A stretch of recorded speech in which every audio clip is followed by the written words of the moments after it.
See oli Felix Kangro klaveril ja ta esitas meile Ester Mägi pala Kassari kadakad. So this was Felix Kangro on the piano, and the piece that you just heard was by an Estonian composer, Ester Mägi, titled The Junipers of Kassari. Kassari is a place on the island of Hiiumaa. Tere õhtust, kõik te hinnaline publik, kes te meile täna siia saali olete tulnud. Mul on suur rõõm täna siin juhtida seda raha ja luule teemalist vestlusringi. Dargi draugi un kolēģi, man ir liels prieks sveikt jūs Tallinnas rakstnieku mājā. Dear colleagues and friends, I'm really happy to welcome you here in Tallinn's Writers' House, and our conversation from now on will be in English. You will hear our thoughts about money in English, and then later on poetry in Latvian and Estonian. And let me introduce all these wonderful people here on stage. I will start with Elvīra Bloma. She is applause, please. Yes, sure. She's the winner of the Latvian annual literature prize and an author of numerous poetry collections. She also writes for or works for the literary magazine Strava. There are 3 people among us who work for that magazine. And she was, I won't tell people's age here, but I would just say that I was already in the 6th form when she was born. And next to her is sitting Ivars Šteinbergs. Okay, you can also have some important information apart from their names here. You see these numbers, please write them down and use them later. So Ivars Šteinbergs is a very young man. He has lived his life in independent Estonia, I guess. Yeah, maybe a few months in the Soviet Union still. But most of your life you have... No? No, I was born just right after. Just right after, okay. Right after the Jure. Oh, okay. Okay, so you see, a young man among us, but he has already earned his PhD and is also working for this Strava magazine. And he has also won the Latvian annual literature prize and several other prizes too, I guess. Yeah, well, but some people here said that these prizes don't matter at all. So the Latvians, our neighbors, are so modest. And then next to Ivars is the youngest one among us, Emija Grigorjeva. Please welcome her. Emija started her creative career as a dancer, but then in her early 20s turned to writing and translating. She translates from Lithuanian, right? And is a very brave freelancer, and despite her young age, she's already very famous. So whoever I talked to from Latvia, they said, "Oh, Emija is coming. Wow, you're lucky." So, and then Contra. Contra needs no introduction for Latvian. Neither for Estonians, I guess. Contra just 2 months ago, or 1.5 months ago, won his second Estonian-Latvian language award. And he has also won the Cultural Endowments Annual Award, which is the most important Estonian literature award for his children's book. Yeah, he keeps translating from Latvian all the time. Yeah, and okay, this is the famous collection. And then Anna Auziņa. Anna, as I read, comes from a family of writers, and she is a poet, an author, and also a painter, or used to be a painter. She has also won several prizes, but she didn't want to talk about these prizes at all. And she's also working for the Strava magazine. And she wrote her PhD thesis about Latvian women poets, Visma Belševica and others. And then the last one on the row of these famous people is Kalju Kruusa, who also needs no introduction, but Kalju Kruusa Kalju is my dear friend and course mate. And he has also won this Cultural Endowments Annual Prize among several other prizes that he has received.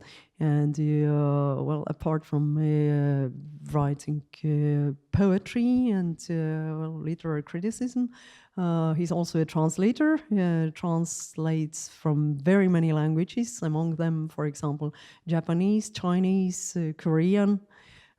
He's also a publisher and has, like we all, an intricate relationship with money.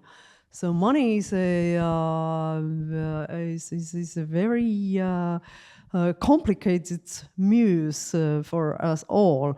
And my first question will be, what is the silliest or the most ridiculous thing you have ever done for money? So yeah, we can start with Elvīra, for example. I will sit down so it looks like more natural. Yes, so while we were on our way, we were discussing this a bit. And I realized that for me, when I was really young, I had difficulties sometimes to pay for my rent. But I was on Tinder. And there were some occasions when my Tinder dates actually sent me money so I could pay. So, yeah, that's one thing I could think of. Yeah. Good evening. Thank you for having us. When I needed money as a teenager, I started working as a journalist. And they put me in the video section of their website. So I went to a website that they published news, and they made me a video editor, video journalist, like both as someone who does reports and reportages and so on, and also as the person who films things.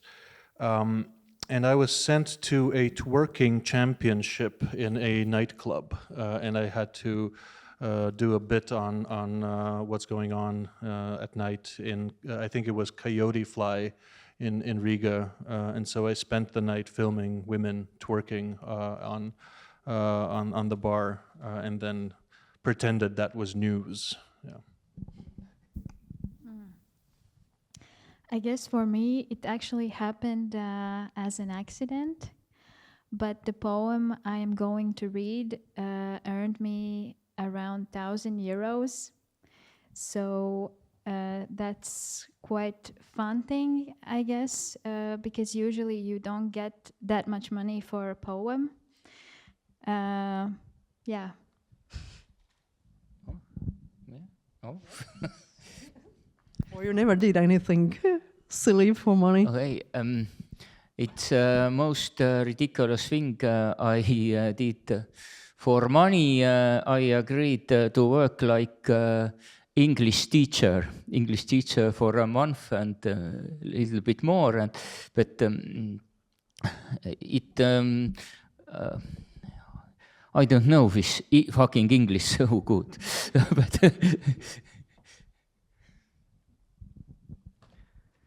When I was 18 years old, I worked in direct marketing.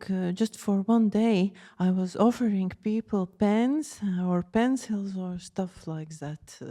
And after one day, I was done. It was 1993. I have to look back to the 80s as well. I think it was my mother who pushed me to work after I had finished my secondary school and didn't manage to enter the university at my first try. So one of the, it was, let's say, a small private enterprise cleaning the carpets. So I was doing it. It was a kind of machine like lawn mower or something. I walked over the carpet. With chemicals, it cleaned, then dried it afterwards, and various procedures I had to do. For example, I have been on the vast floors of the Linnahall and on the floors of the Hotel Olympia and such places. Yes, and I remember one time when I went to the concert after the workday, I had, of course, changed the clothes, but I don't remember if I had time to wash myself. And when I went to it was maybe in the Blackhead's house or somewhere in a fancy place, even in the 90s. And I unexpectedly met one girl I really liked there, and I knew I really stank of all the chemicals. It was like I felt really awful. Really, it was a really awkward thing. That sometimes comes to my mind when I think of it. Yeah. Okay, thank you. So you all have had quite an experience with earning money. There is this cliche that you have to suffer in order to produce good literature. Do you think that there is any truth in it, or what do you think the scarcity of money or sharpens your voice, or how does it change the poetry that you write, the financial situation, or so my question would be: do you think it is important to have had this contact with the uncomfortable real life? I think as for me, it has changed a lot, my poetry, because I've written a lot about being poor, and I feel it unjust, and it makes me angry, and I want to pour out this anger, and it happens I have to write poems for that. I pour anger of being poor into the poems, although I actually would like to write about something completely different, about Japanese mythology or something, completely different. So yes, it has had a strong effect on my poems. On the one hand, I think it kind of unfair and unlucky as a situation, but on the other hand, I feel it has helped me to broaden my scope, or see life from more different angles, and it's actually useful for a poet or a writer to have various kinds of experiences, even that of being poor. Yeah. And Anna, maybe you can continue like that. Anna has no comments on the subject. Emija, yes. Money inspires me, and I would be a better writer if I was rich. Haha. No, I was actually, while being in freelance, because I just started working in April in the National Library of Latvia. And before that, I was ambitious about being a freelance writer, translator, and it was something that kind of really drove me. I wanted to do that, and I thought it's wonderful to be your own kind of boss. And how it really felt, not having enough money, I started to feel more like I had this kind of a business thinking. I started to look at translations and kind of creative things I'm doing, also keeping in mind, will I earn from that? Will I be able to pay the rent next month? And I think it doesn't go well with creativity. But at the same time, also about angry poems, I think it's very good for that. But maybe that's a type of literature that you can write from angry kind of point of view. Poems I've written so far always came when I felt most relaxed and didn't have to worry at that moment when I wrote them. Yeah, I agree. The image of the sick, dying, and poor poet is a romantic myth. I think most people write well when they have had enough sleep, when they have had enough to eat, when they have shelter, and when they feel well rested and at least safe to some degree. So it's definitely not a job requirement to be poor in order to be a poet. That being said, you should always realize the ways in which you're privileged and know that what you write should in some way come from a kind of experience or a kind of deep understanding. What I mean by that is, if you want to write about poverty from a position of privilege, there needs to be some kind of experience you base that on.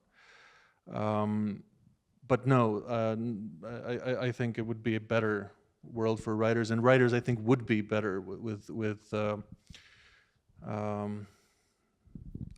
kind of different support system or a more thorough support system. Yeah, Elvīra, please.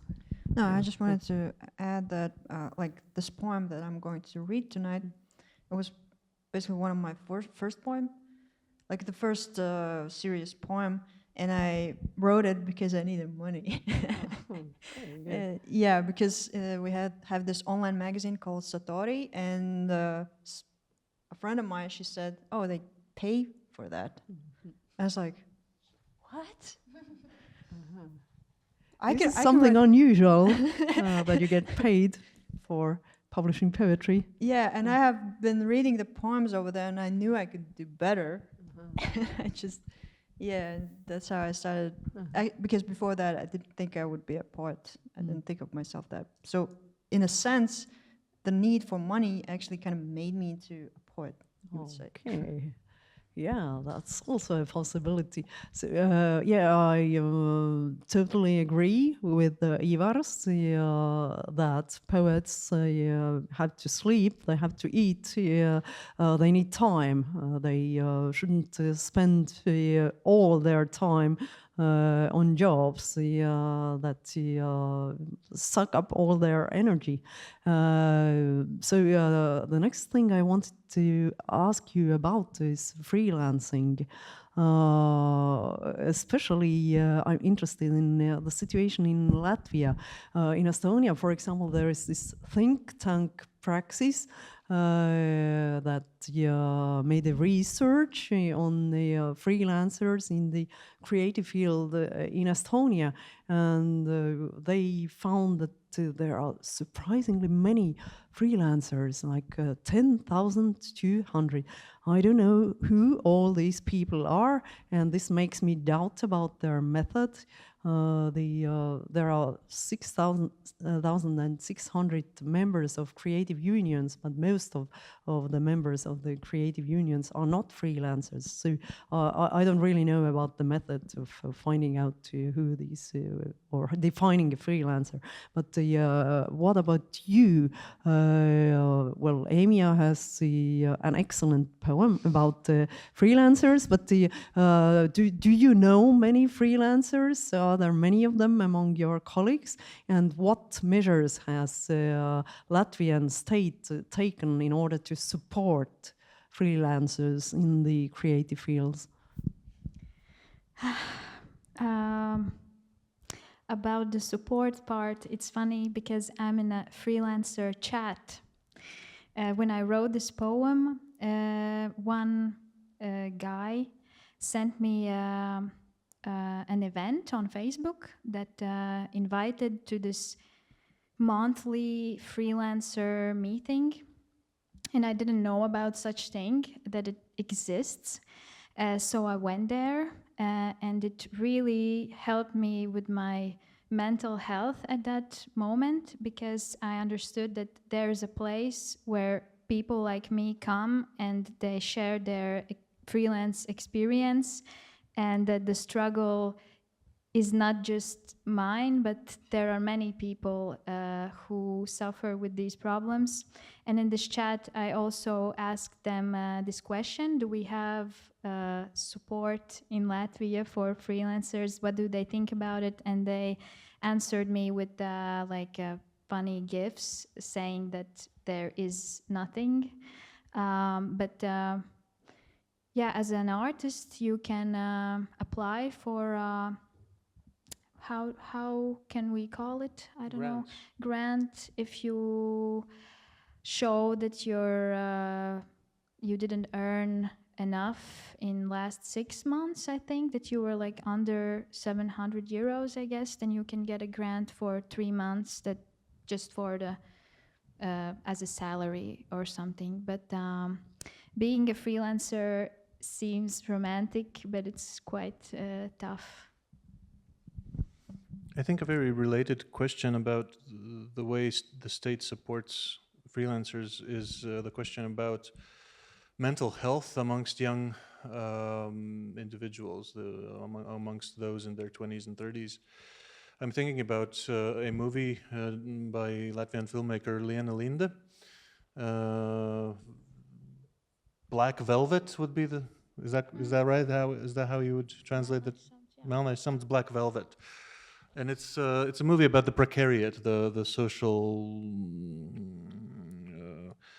layer that is basically made up of young people living precariously financially. And many of them, as is the case, I think, all over Europe, want to do something else, but they are forced to work a job that is a bit more stable. But even that situation makes them dependent on their boss and so on. And the movie, the Liena Linde portrayed this young woman working a job she doesn't want, and burning out and going becoming more and more mentally unstable. And so we do have grants, we do have possibilities and opportunities for people to apply for creative projects and get some form of state funding and so on. But I think what the state is not really doing as much as it should be doing is thinking about how to take care of the freelancers in terms of burnout, in terms of depression, self-harm, and dealing with issues of mental capacity and mental states. Yeah, I just heard about Ireland, that the Ireland starts to pay some kind of basic income to people in the creative fields, like for the freelancers. So maybe, Anna, would you like to comment on that subject as well? No, I quit freelancing 3 years ago. After I had this grant from state for 1 year, that I have salary each month from state. That when I'm in Latvia, when you're a good writer, you can sometimes have this writer's salary. And you have this for 3 years in Estonia, and we have just for 1. And I had this for 1 year, and after I had the depression in November because I knew that in January it is over, and I decided to go to work to museum because it meant I had approximately the same amount that time for months, and I was a bit overqualified, but I do not regret because I live more quietly now. Oh, yeah. Well, maybe our guys would like to add their comments.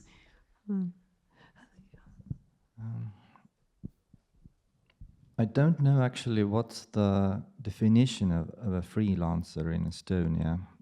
I think if there were some kind of a definition, it wouldn't apply to me. I have lived for years by not going to work or by not being in the university or anywhere else in some institution. But I don't know if I've been a freelancer at all. Well, I guess that those who are like physical entrepreneurs. I haven't been. Never. Yeah, well, these are, been. For example, yeah. Yes, just doing various kinds of jobs like designing books, translating something, publishing something, and so on. Yeah, I think so. Yeah, you didn't have an employer, so that's a perfect case of a freelancer. I haven't had health insurance, for example. Yeah. Yeah, exactly. Wow, that's the huge problem. I haven't been listed freelancers. anywhere in the list of freelancers, as it were. I don't know. Yeah. Yeah, but I've just been free as a bird. And yeah. Oh yeah. No, I guess I'm real freelancer all the time. But I have quite a lot of work. For example, I'm translating. Now I just finished a big book from Latvian. Vesel Putenis, hingetuisk, Blizzard of Souls. Yeah, Blizzard of.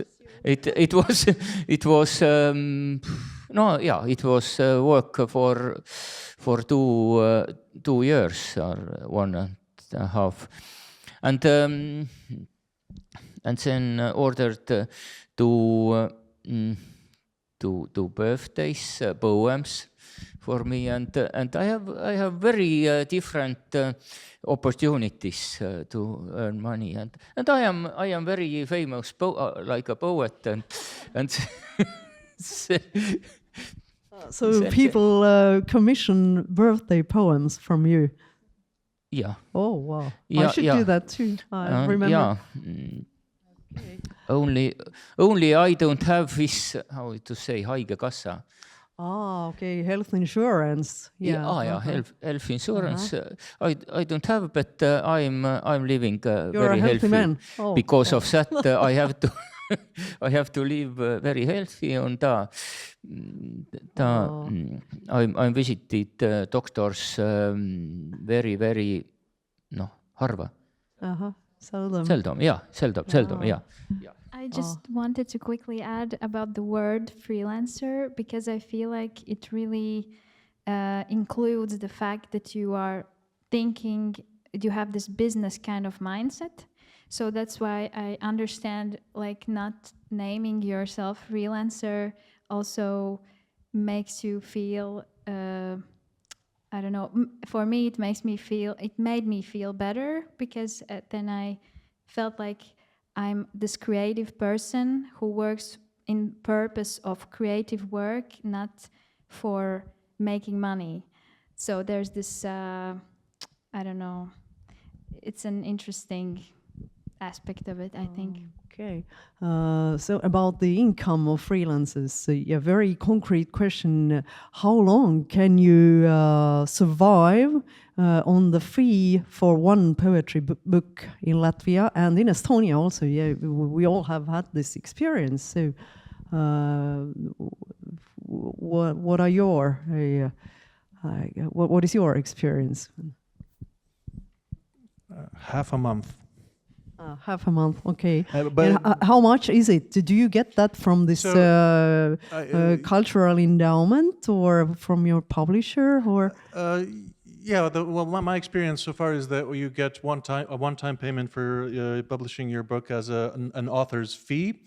It might be different for prose writers, might be different for other types of writers and other publishing houses, but to me, it was like a one-time thing for the fact of publishing, and it was 1.5 or 1,000 euros, I think, and a bit more later. And since I have a family and a child, so that would be gone in 2 weeks, probably. Yeah.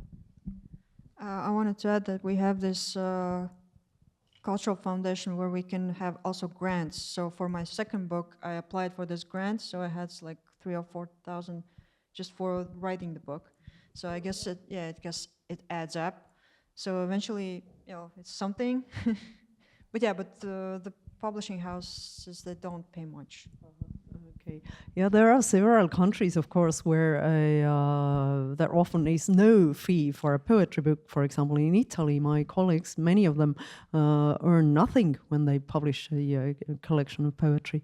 Yes, I've heard that there's this method where you don't receive an author's fee, but you get some percentile from the sales. From the sales, yeah.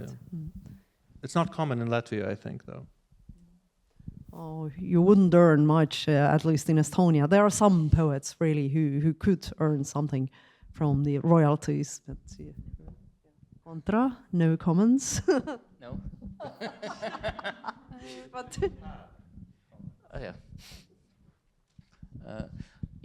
I'm also a little bit like a publisher.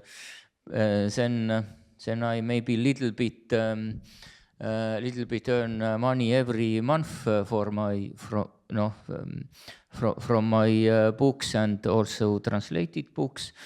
It's not from my publishing house, but you can buy also here on the table my books and also this book. But now I don't have now any that actual book now. Then I guess I earned last 3 months about 100 euro. Yeah, it's not so big money. But I suppose the bigger question is, can you survive by writing alone? And the answer is probably not. In most cases, you cannot.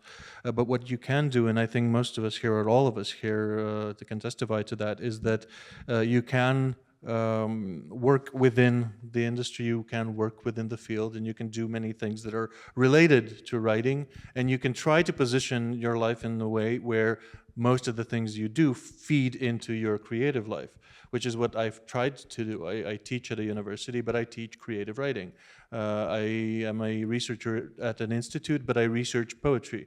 And those two things are like a stable, they give me stable income, but they feed into creative work. I also do editing, translating,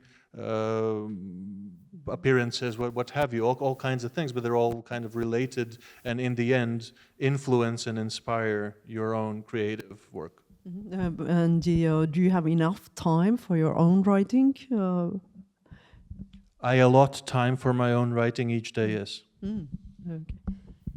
I have been trying to finish my novel, and it's constantly something else. So I cannot. Yeah, this is a very, very painful question for me because I was supposed to finish it already last year. Yeah. Okay. Kruusa, Kalju, Anna, any comments? My comment will be in my poem. Okay. I see. And Kruusa, Kalju? I have published around, I don't know, maybe 8 collections of poetry so far. So it means I have actually never lived on publishing books alone. But if I do some maths and calculate, I would say I would live maybe for 2 months for one book. So it would mean if I would like to live on publishing books alone, then I should publish a book every 3 months. Okay, well, But it would be tough. Yeah, well, that doesn't sound that bad. I think for some time ago it was like when the fee used to be like from 1,500 up to 2,000 for a poetry book. Then it was like basically you would have to publish a book every month, and this doesn't sound very plausible. But anyway, by the way, what's the price for an average, from 60 to 100 pages poetry book in Latvia? The price. The prize money? How much you have to pay in a bookshop? Oh, the price. Sorry. This is my book, and it costs 10 euros in publishing houses, bookstore, and 16 in every other. Yeah, I think ours are a bit more expensive, but then it always depends on the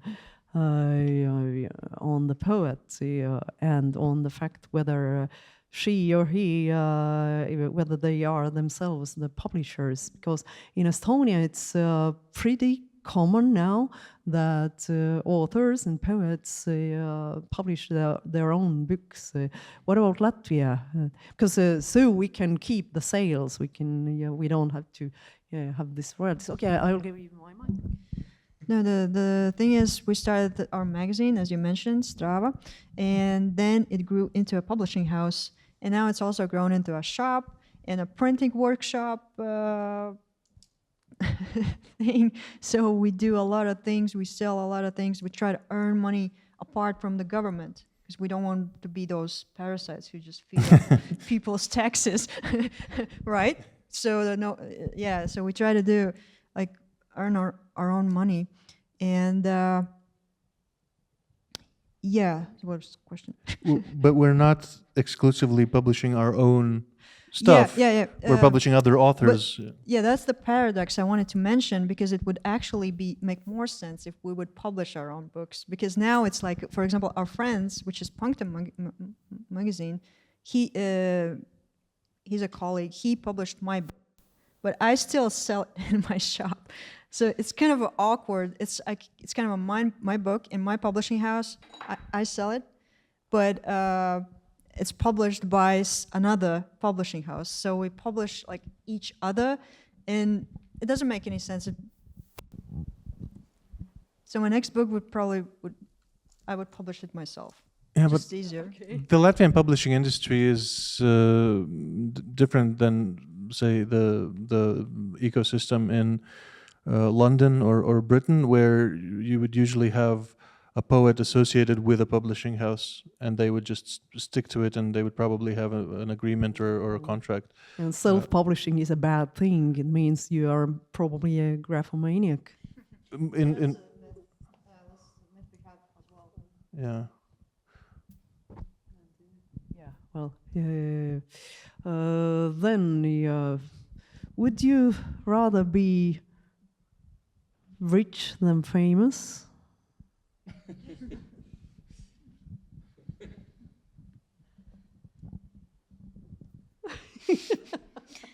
You are already famous. Answered, yeah. I would definitely prefer being rich. As for me, not even rich, but being just well off would be enough. Yeah. As for fame, I would rather not. Fame is hard job. So if you are rich, you don't need fame. Yeah.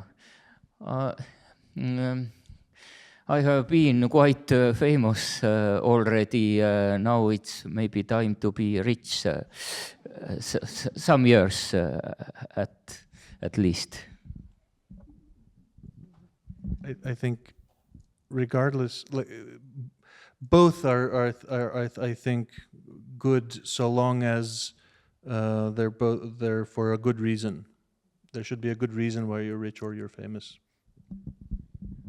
I would say rich, because I've noticed that a lot of times kind of richness, it kind of, like a lot of people, like most people, they appreciate rich people and they look at them differently, and this wealth somehow adds to this person, and a lot of time it comes together. So. Well, actually, when I asked about the stage light tonight, then Emija told me to go for purple, because this is supposedly the color of rich people. I have no idea. Also super villains. Super villains as well. Okay, this suits to the image of a poet as well. We are rebels, aren't we? Well, there are some poets who have really made money with their poetry.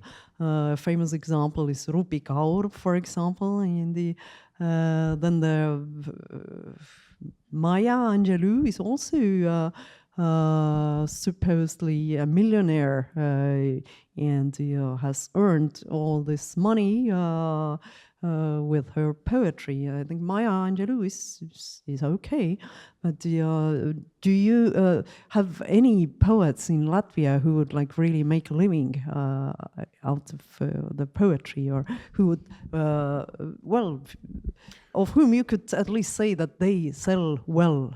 There was one poet. She's dead now, but she was quite possibly the most widely read contemporary poet, Kornelija Apškrūma, and she was not particularly liked by critics. Not that they even noticed or paid any attention to her, but she sold I don't know how many copies of her books, and she wrote dozens and dozens of them. Most of them are directly related to specific occasions, birthdays, deaths, like funerals, and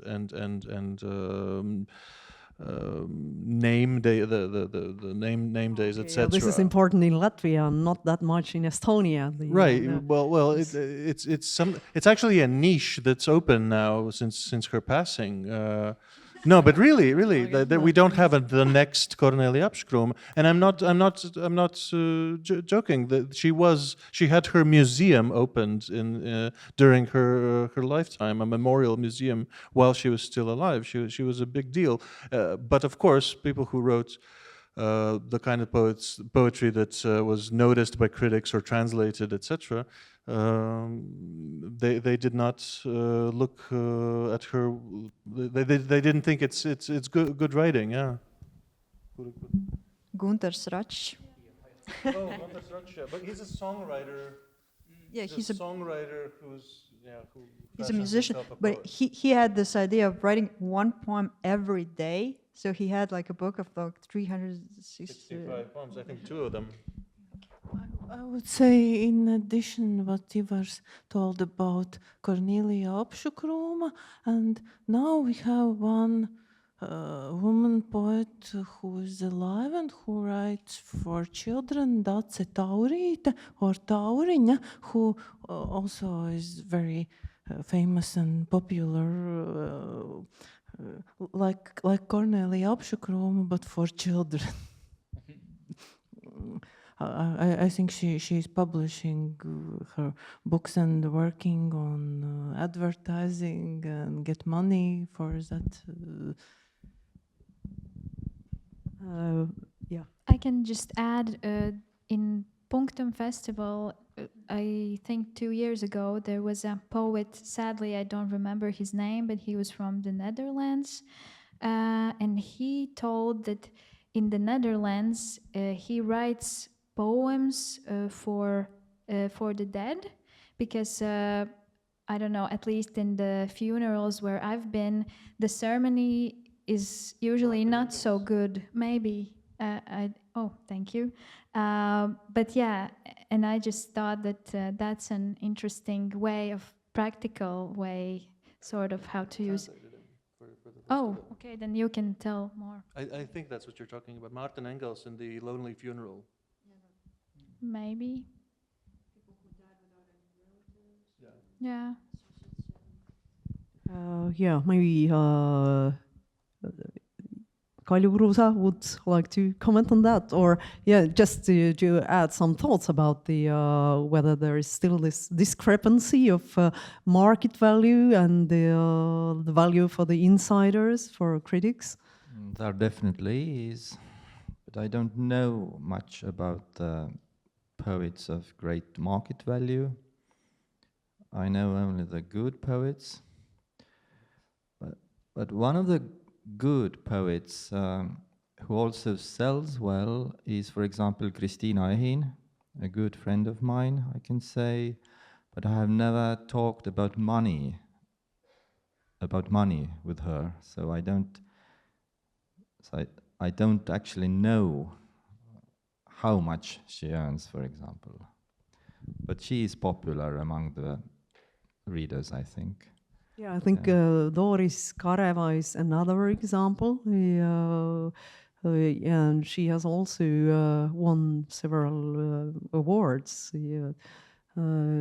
So, although not this annual cultural endowments award, but still, these are like, we have some good examples.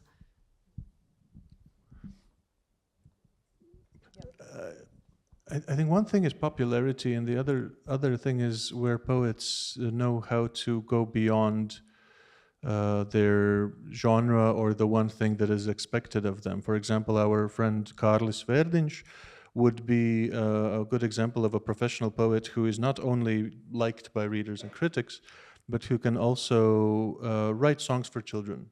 You tell him, octopus, two stanzas, I need it by 8, and he'll send you the 2 stanzas about an octopus by 8. And so we do have certain poets who are working like that as professional writers who can get commissioned work and so on. Yeah, Kruusa Kalju wanted to add something. I'm sorry, there's one name I forgot to mention. It's Contra, of course.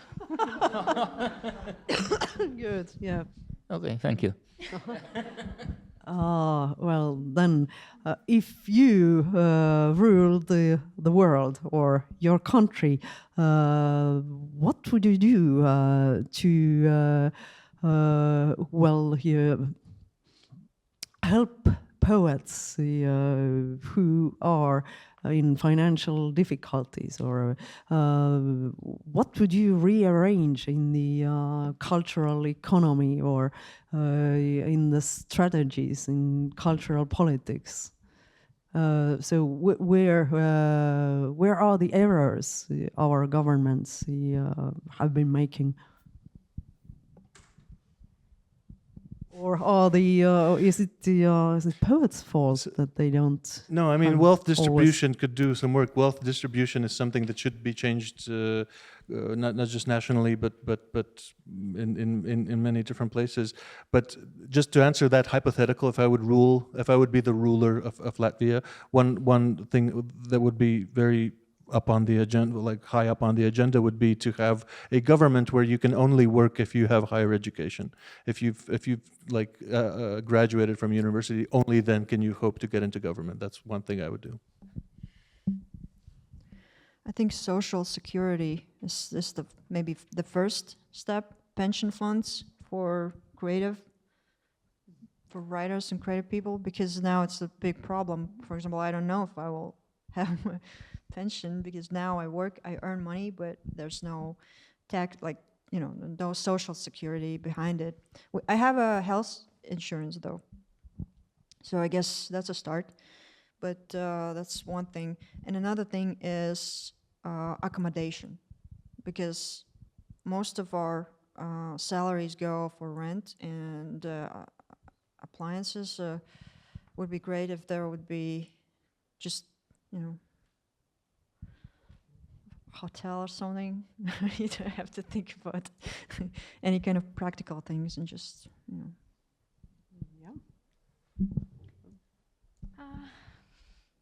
Yeah.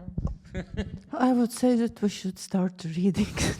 Yeah. Okay. Good. Yeah. But I see from Kruusa Kalju's eyes that he wants to. In his poems, I translated them all, and then you will get answer for all questions you heard. Yeah. Yeah. Okay. And he had a comment. I just say that one fundamental thing is the progressive income tax. Yeah. Exactly. Of course, the whole financial system should be reorganized. Yeah, I totally agree with you. And then I have a poem about that too. Okay, that's great. Just to let you relax, I will play a little piece or two, so you can concentrate on your text, because I am an amateur, and this is a good example how I wanted to economize to pay you a reasonable fee, so we couldn't hire a pianist. So there was a child, there was child labor used, and now there is amateur labor used. With my colleague from the Estonian Composers Union, Märt-Matis Lill, we just talked about this half professionalization or amateurization of culture, and that's the result of spending too little money on culture. And yeah, okay, so just relax now. So that's the old dance, and the composer is my father, so I am the copyright holder as well.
Another dance.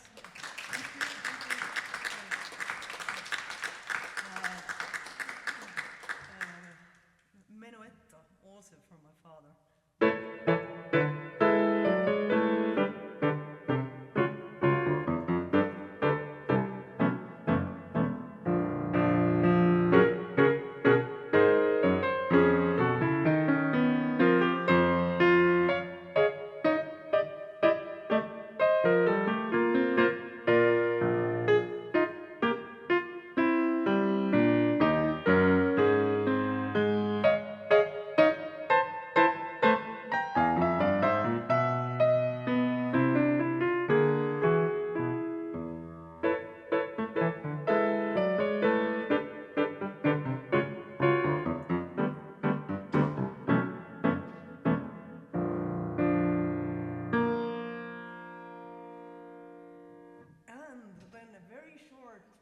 Dedicated to women freelancers, titled The Sad Princess.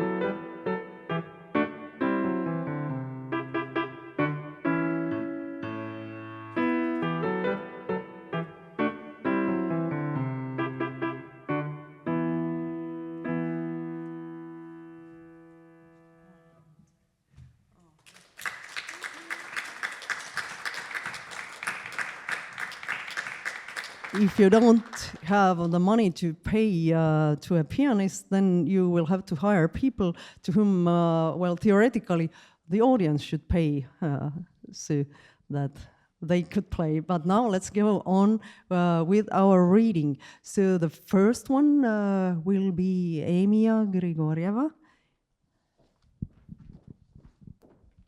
Thank you.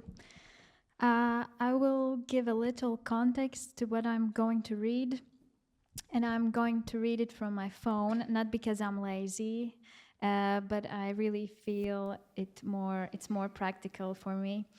I wrote a poem that is called A Poem of Freelancer, and I wrote it when I was really, really angry. And everything that's written here is 99% true. Also, there is Lauris in Estonian translation? A man named Lauris, because there was a wordplay, but there was, yes, mentioned the boy named Lauris. He's a young writer too, and when we met, he told that he wants to become a writer and earn money with writing. So that's the context I'm mentioning here. Also, if you want to join the choir, you can read this when choir part comes. Palīgā, palīgā, es esmu freelancere, palīgā. Es esmu radoša un man par to jāmaksā. Protams, visi ir radoši, bet radoši tādā nenopietnā veidā. Citi nav veltījuši visus savus spēkus, lai kļūtu par slikti apmaksātiem radošiem čingstuļiem. Lai par tādu kļūtu, ir tiešām jācenšas, tāpēc lūdzu neticiet, ka freelancers var būt jebkurš.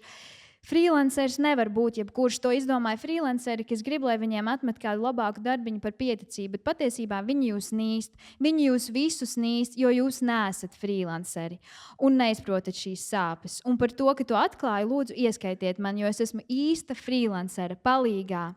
Klausiet manu bēdu stāstu. Ieeju Rocketbean un tur visur zīmītas.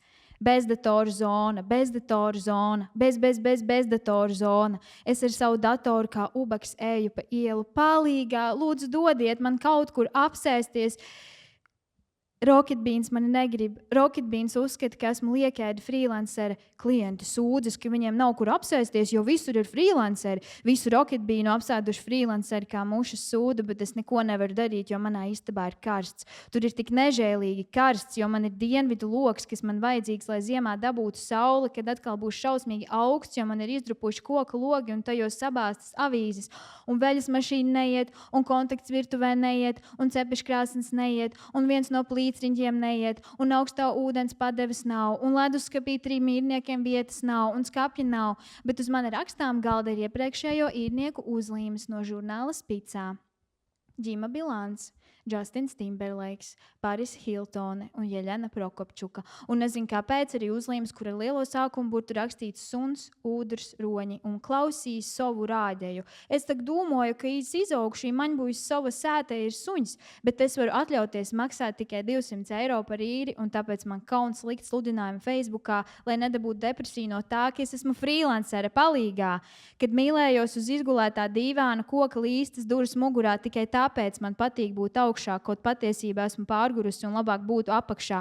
Jo šodien iztulkoju 20 lapas romāna, kur viens teikums aizņem 2 atvērumus, bet viss, ko es domāju, kad mīlējos, kuru ķermeņa daļu sasprindzināt, lai tik traki nečīkst mans izgulētais dīvāns, lai dzīvokļi biedri nedaudz pa sienu, lai neizliek ar visu dīvānu, kas pašai būs jāstiep lejā no 6. stāva kopā ar drēbju statīvu gruntīgi, kas nebija nemaz tik gruntīgs, jo saplīs uzreiz pēc salikšanas. Freelanceri, nepērciet to.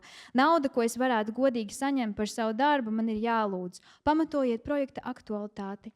Izklāstiet līdzinējo pieredzi. Formulējiet nepieciešamību. Birojā strādāt ir modernā verdzība. Birojā strādāt ir radošuma nāve. Birojā strādāt ir nepareizi, pareizi ir strādāt birojā. Strādāt birojā.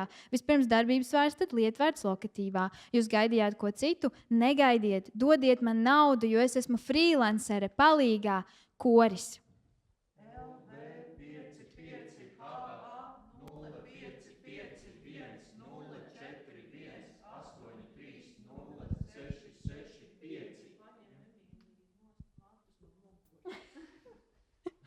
Bērnībā man bija tāds plakāts, ja tu ko vēlies, visa pasaule sadosies rokās, lai tev palīdzētu.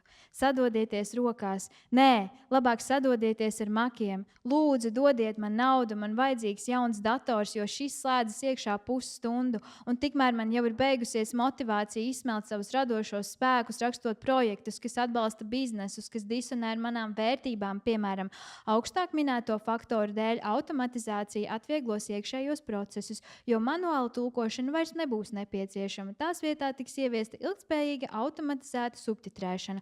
Un paldies visiem tiem, kas mani atbalsta un pamāca. Bet ir taču beidzot jāatrod normāls darbs. Un radošais jau vienmēr var palikt kā hobijs, tas jau nekur nepazudīs. Un neuztver savu ienākumu avotu kā darbu. Kaifo no tā, ko dari, un viss būs čikiniekā. Šautaus draugiem, kas man vairs neaicina uz maksas pasākumiem, jo man nav jāizdomā aizbildinājumu un es varu pataupīt radošo enerģiju. Pēc Rocket Beana es aizgāju uz kofīnu, kur kontakti nestrādā, un es to nezināju pirms nopirku dzērienu, lai varētu tur palikt un strādāt. Nopirku pašu lētāko dzērienu, jo pirkt košļājumo gumiju bija kauns. Varētu iet uz frančiem, jo tur var dabūt sulu par eiro, bet man nepatīk, ka tur staigā vilnis basām pēdām un kailu grudaku un nesaprot, kāpēc ceļotājs, ko viņš reiz pie sevis izguldīja, nākamajā rītā viņu aptīrīja un aizbēga. Tāpēc, ka viņš arī bija freelancers. Bet jūs ar saviem progresīvajiem ofisiem, ar bezmaksas paketēm toletēs, jūs, kas vakaros pēc darba lasāt atomiskos ieradumus un trenējaties maratonam, kurā skriesiet ar savus kompānijas karodziņiem, jūs, kas priecājaties par apmaksātu atvaļinājumu reizi gadā un varat aizbraukt uz Grieķiju kaut ar garlaicīgāko no draudzenēm, jo visas foršās čiepas ir freelanceris, kurām jānāk palīgā. Jūs, turīgo vecāku bērni, kas lasāt šo un domājat, ka tas ir par jums, jūs, kas nevarat atrast sevi un jūtaties iestrēguši savā bezdarba un bezlīguma dzīvē, paprasiet mamām un tētiem, lai man ieskaita, jo es esmu freelanceri, tāpēc, ka visu laiku mēģinu izdzīvot, tāpēc, ka esmu no tā nogurusi un iešu strādāt uz ofisu, kamēr Lauris Bērziņš centīsies pamest sev labi apmaksāto darbu, lai varētu iztikt no rakstīšanas un gulēt uz saviem lauriem. Bet pagaidām baudi savu sapni, Lauri, kamēr tas nav piepildījies, jo pavisam drīz es tevi uzaicināšu visās freelancer Facebook grupās, atdod pirms met ārā Rīga, atdod pārdod maina jautā, atdod lietas bez maksas Rīga un tās apkārtne, atdod par velti, pērk pārdod, atdod steidzami, atdod pirms izmet Latvija, pārdod, pērk maina, atdod, Lēdurgas mammas pērk pārdod, atdod par 1 eiro Rīgā, ropažu māmiņas maina pārdod, atdod, un Lauri, lai svētīta tava draudzene topošā ārste, lai svētīta tava draudzene topošā ārste, svētā Anna no senēbreju Hanna, tā ir Dieva labvēlība un mīlestība, jo pāri visam es ticu mīlestībai, bet ja tas ir freelancera izgudrots koncepts, lai dabūtu sev kādu, kas kaut ko maybe ieskaitīs. Koris.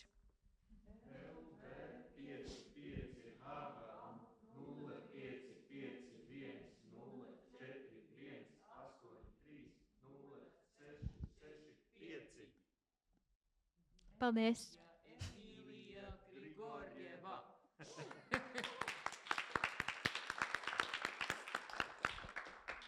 jah. Vabakutselise poeem. Appi, ma olen vabakutseline, aidake. Ma olen loovisik ja pean maksma selle eest. Muidugi on kõik loovad, aga on loovad sellisel kerglasel moel. Teised ei ole panustanud kogu oma jõudu, et saada alamakstud vigisevateks loovisikuteks. Peab tõesti pingutama, et selliseks saada, sest ärge palun uskuge, et vabakutseliseks võib saada igaüks. Vabakutseliseks ei saa igaüks. Selle mõtlesid välja vabakutselised, kes tahavad, et neile visataks mõni parem töö, tasuks kasinuse eest. Aga muidu nad vihkavad teid kõiki, sest teie ei ole vabakutselised ega mõista seda valu ja selle paljastuse eest tehke mulle ülekanne, sest olen tõeline vabakutseline. Appi! Nüüd kuulake mu kaebelugu. Lähen Rocketbeani ja seal aina sildid. Arvutivaba ala. Käin oma arvutiga mööda tänavat nagu kerjus. Aidake palun, laske mul kuskile maha istuda. Rocketbean ei taha mind. Rocketbean arvab, et olen muidusööjast vabakutseline. Kliendid kaebavad, et neil ei ole kuskil istuda, sest kõikjal on vabakutselised. Kogu Rocketbean vabakutselisi täis nagu kärbse sitta, aga mida ma saan teha, kui minu toas on kuum? Seal on nii retsilt kuum, sest mul on aken lõuna poole. Mida on mulle vaja, et saada talvel päikest, kui on jälle jube külm? Sest mul on pudedad puitaknad täis topitud ajalehti ja pesumasin ei toimi, kontaktköögis ei toimi, praeahi ei toimi, üks pliidi raudadest ei toimi ja külma vee juurde voolu ei ole ja külmkapis ei ole ruumi 3 üürnikule ja kappi ei ole.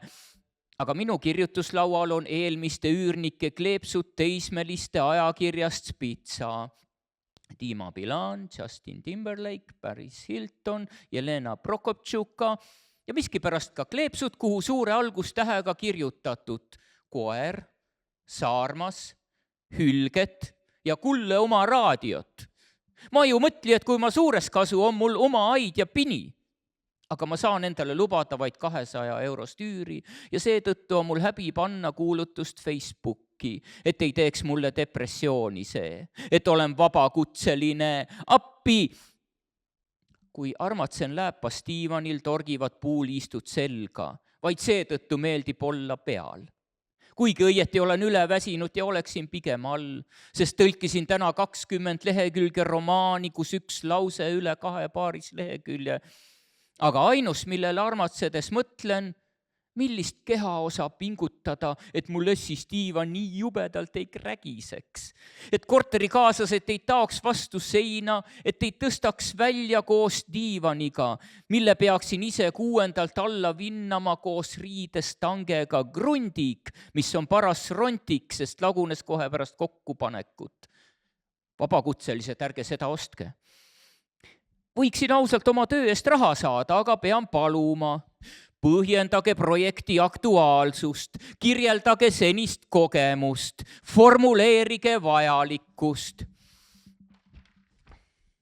Kontoris töötada on moodne orjus, kontoris töötada on loovuse surm. kontoris töötada on vale. Läti keeles on õige töötada kontoris. Töötada kontoris. Kõigepealt tegusõna, siis nimisõna sees ütlev ootasite midagi muud. Ärge oodake, andke mulle raha, sest olen vabakutseline. Appi. Koor. LV55 haba 055104183065 Emija Grigorjeva. Lapsepõlves oli mul sihuke plakat. Kui sa soovid midagi, aitab kogu universum sul seda saavutada. Ulatage abikäed. Ei, ulatage mulle tengelpungat. Palun andke mulle raha. Ma vajan uut arvutit, sest see siin käivitub pool tundi ja seni lõpeb mul motivatsioon panustada oma loovat jõudu, kirjutamaks projekte, mis toetavad ärisid, mis dissonantsis minu väärtustega. Näiteks ülal nimetatud faktorite tõttu kergendab automatiseerimine sisemisi protsesse, sest manuaalset tõlkimist pole enam vaja. Selle asemel juurutatakse jätkusuutliku automatiseeritud subtitreerimist. Ja tänan kõiki neid, kes mind toetavad ja manitsevad. Aga peab ju lõpuks leidma normaalse töö ja loomine võib alati jääda hobiks, see ei kao ju kuhugi. Ja ära võta oma sissetuleku allikat tööna, kaifi seda, mida teed ja kõik on vinks-vonks. Shout out sõpradele, kes ei kutsu mind enam tasulistele üritustele, sest ma ei pea vabandusi välja mõtlema ja säästan loovat energiat. Pärast Rocket Beani läksin kafeiini, kus kontaktid ei tööta, mida ei teadnud enne, kui olin juba ostnud joogi, et võiksin sinna töötama jääda. Ostsin kõige odavama joogi, sest häbenesin osta nätsu. Võinuks prantslastesse minna, sest seal saab mahla euro eest. Aga mulle ei meeldi, et seal kõnnib Vilnis paljajalu ja rinnaesine lahti, ega saa aru, miks rändur, keda ta kord enda juures majutas. Järgmisel hommikul ta puhtaks tegi ja põgenes, sest ka tema on vabakutseline. Oli vabakutseline. Aga teie oma progressiivsete büroodega, tasuta sidemetega tualettides, teie, kes õhtuti pärast tööd loete aatomharjumusi ja treenite maratoniks, kus jooksete oma firma lipukestega, teie, kes rõõmustate iga-aastase kinnimakstud puhkuse reisi üle ja võite sõita Kreekasse, kuigi koos oma kõige igava sõbrannaga, sest kõik lahedad tibid on vabakutselised, kes vajavad abi. Teie rikaste vanemate lapsed, kes loete seda ja arvate, et see räägib teist. Teie, kes ei suuda ennast leida ja olete jooksnud ummikusse oma lepingute vaba jõude eluga, paluge emasid, isasid, et nad teeksid mulle ülekande. No sest ma olen vabakutseline. Sest püüan kogu aja ellu jääda, sest ma olen sellest väsinud ja lähen kontoritööle, samas kui Lauris Peers püüab loobuda oma hästi tasustatud tööst, et võiks kirjutamisest ära elada ja loorberitel puhata. Aga praegu naudi oma unistust, Lauris, kuni see ei ole täitunud. Sest õige varsti kutsun sind kõikidesse vabakutseliste Facebooki gruppidesse. Prügijaardeks Riia. Ostan, müün, vahetan. Tasuta kraam, Riia ja Riia lähiümbrus. Annan ära jumala muidu. Osta, müüa, ära anda, kiire. Prügijaardeks kogu Lätis. Müük, ost, vahetus. Ledurga emat, ost, müük, tasuta. Pakkumised 1 euro eest Riias. Ruopasi emmet, vahetus, müük, tasuta. Noh, Lauris, olgu pühitsetud sinu sõbranna tulevane tohter. Olgu pühitsetud sinu sõbranna tulevane tohter. Püha Anna. Vana heebrea nimest Hanna, see on Jumala soosing ja armastus, sest üle kõige usun ma armastusse, isegi kui see on vabakutselise leiutatud kontseptsioon, leidmaks endale kedagi, kes maybe teeb mingi ülekande. Koor, LV55 haba 055104183065 Emija Grigorjeva LV55, siin on tegelikult tuleb 7 korda veel, aga las või rohkem. Nii et aga avitas küll, ja.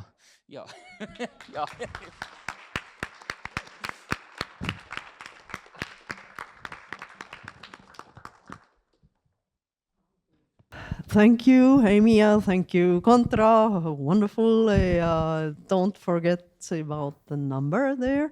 And now Kalju Kruusa will read his poems, but only in Estonian. So our Latvian colleagues have to enjoy the music of the Estonian language. Tavaliselt mulle väga meeldib püsti seistes esineda, aga täna ma olude sunnil, kuna mul on arvuti, pean siin istuma. Olematute summadega arvutades nagu lootnuksin. Arvutamise käigus lisaväärtust tekkivat. Olematute summadega arvutades nagu lootnuksin. Arvutamise käigus lisaväärtust tekkivat. Mu püstitatud Maslow püramiid ju sai tipust päris lai, aga ahas alus jäi varisemisohtlikuks. Mu püstitatud Maslow püramiid ju sai tipust päris lai, aga ahas alus jäi varisemisohtlikuks. Luule ongi ju rahva paabulinnu saba, mida kehvikust rahvamajandus ei jaksa lehvikuks lahti lüüa. Luule ongi ju rahva paabulinnu saba, mida kehvikust rahvamajandus ei jaksa lehvikuks lahti lüüa.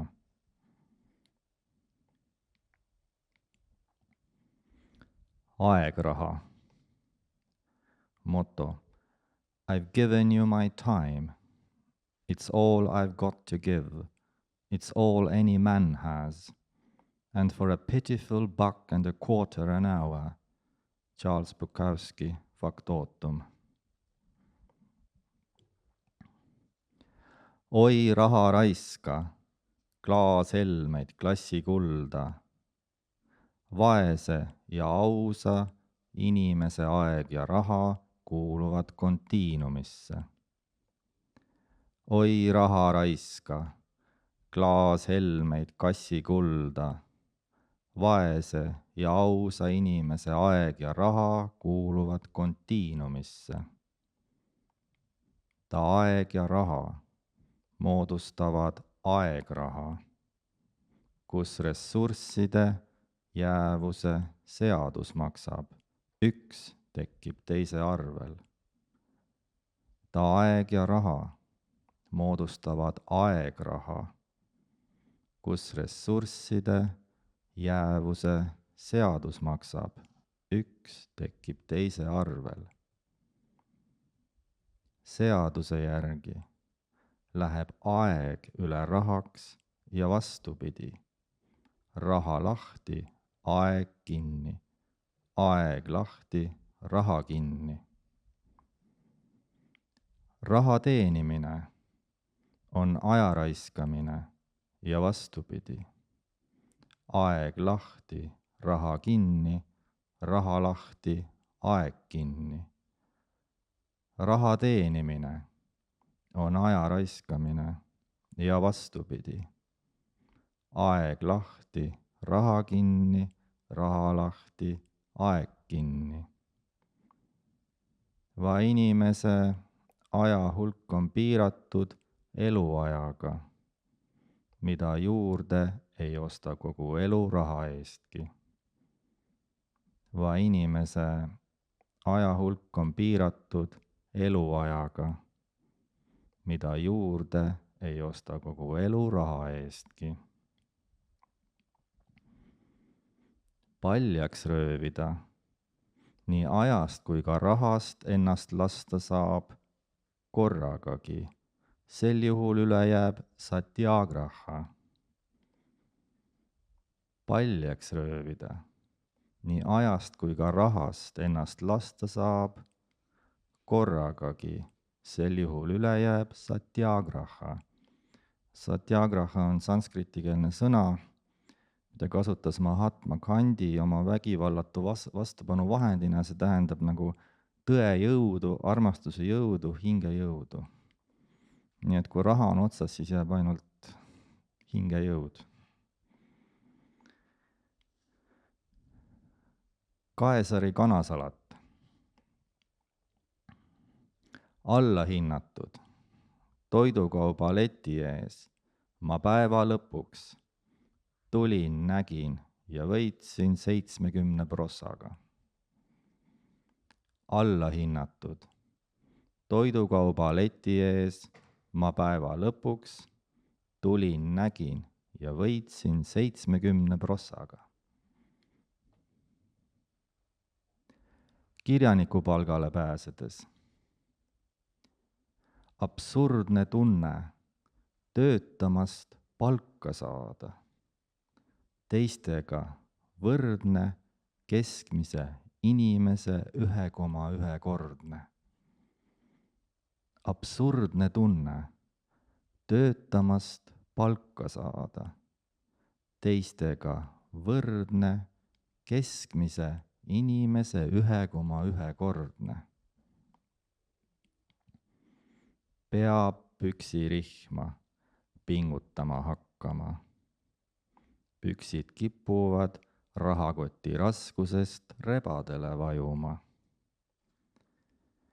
Peab püksirihma pingutama hakkama. Püksid kipuvad rahakoti raskusest rebadele vajuma. Metafüüsilise ja füüsilise isikuna. Ümbersündimist. Välistan ja taipamist pooldan äkilist. Teisest küljest ülistan tulumaksu astmelist. Ümbersündimist. Välistan ja taipamist pooldan äkilist. Teisest küljest ülistan tulumaksu astmelist.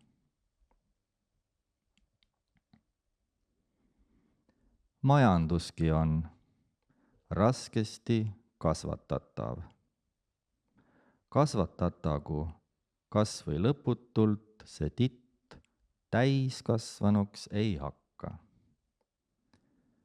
Majanduski on raskesti kasvatatav. Kasvatatagu kas või lõputult see titt täiskasvanuks ei hakka. No olgu mul või 7 nahka vabaturumajanduse eest, ma ainsamatki oma nahka turule ei tooks. No olgu mul või 7 nahka vabaturumajanduse eest, ma ainsamatki oma nahka turule ei tooks. Elektrihinna tipptunnil 4000 eurose elektriga keetnud tassi teed, seda margi konjakina maigutan ja muigutan. 4000 eurose elektriga keetnud tassi teed, seda margi konjakina maigutan ja muigutan.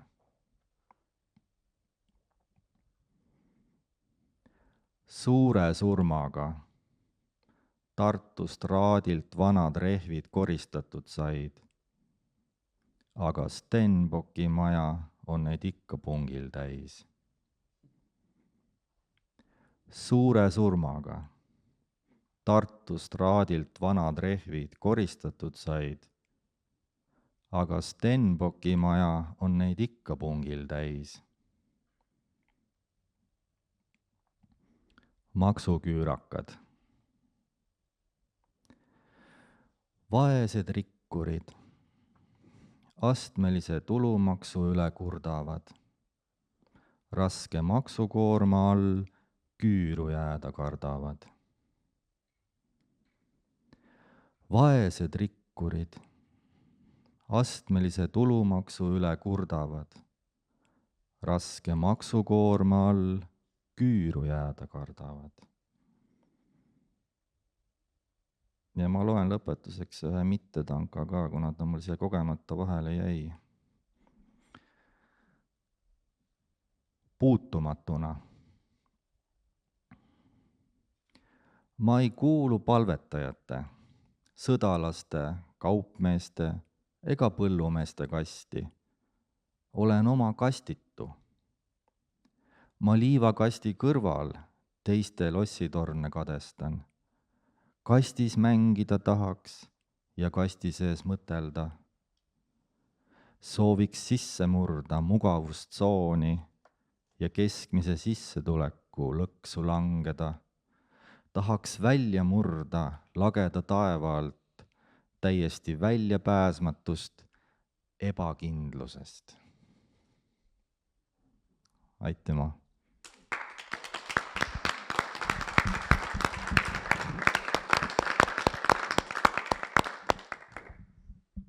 Thank you so much. It's really a pity that our Latvian colleagues could not understand these tankas, which were really witty. I hope they will be translated into Latvian soon. Yes, or are they being translated already? Yes, like by Gundars, Gundars? but not exactly the same ones. Okay, but okay. Some others. Yeah, they were like the water that he's boiling for the tea for such an expensive electricity that he has to enjoy it later on, he tries to enjoy it like cognac, for example, and then there were also tankas about time, money, and money time as a continuum, and earning money means wasting time, and then of course the trousers drop because the wallet is so heavy. And what else was there? When there is no money, only satyagraha remains, which is like the word Gandhi used for non-violent resistance. But the raha is money in Estonian, nauda in Latvian, right? So if there is no raha, there is satyagraha. Okay, but now we will go on with Elvīra Bloma. Thank you. Yeah, as I mentioned before, this poem has been written a long time ago, like 12 years ago. And at that time, I didn't think of adding the bank account number. But what I did add was buy me a champagne. And so as a result, for the next, I think, 3 years, I was constantly getting champagne bottles from different types of people. For example, Kārlis Verdiņš, a poet you might have heard of. The first time I ever met him was he came with a bottle of champagne. That was really nice. But yeah, I would like to think that those Tinder dates who actually covered my rent, that they did it because of the poem.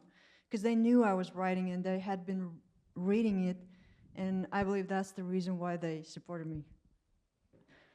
I'll be reading from my phone, but I do it because normally I try to avoid printing because I believe that it's kind of better for the environment. And the title it's difficult to translate in English, and I don't know about Estonian, but it's Sieviete parasta, or it's like a woman vulgaris or femme vulgaris. It's like a species, because I've heard some people refer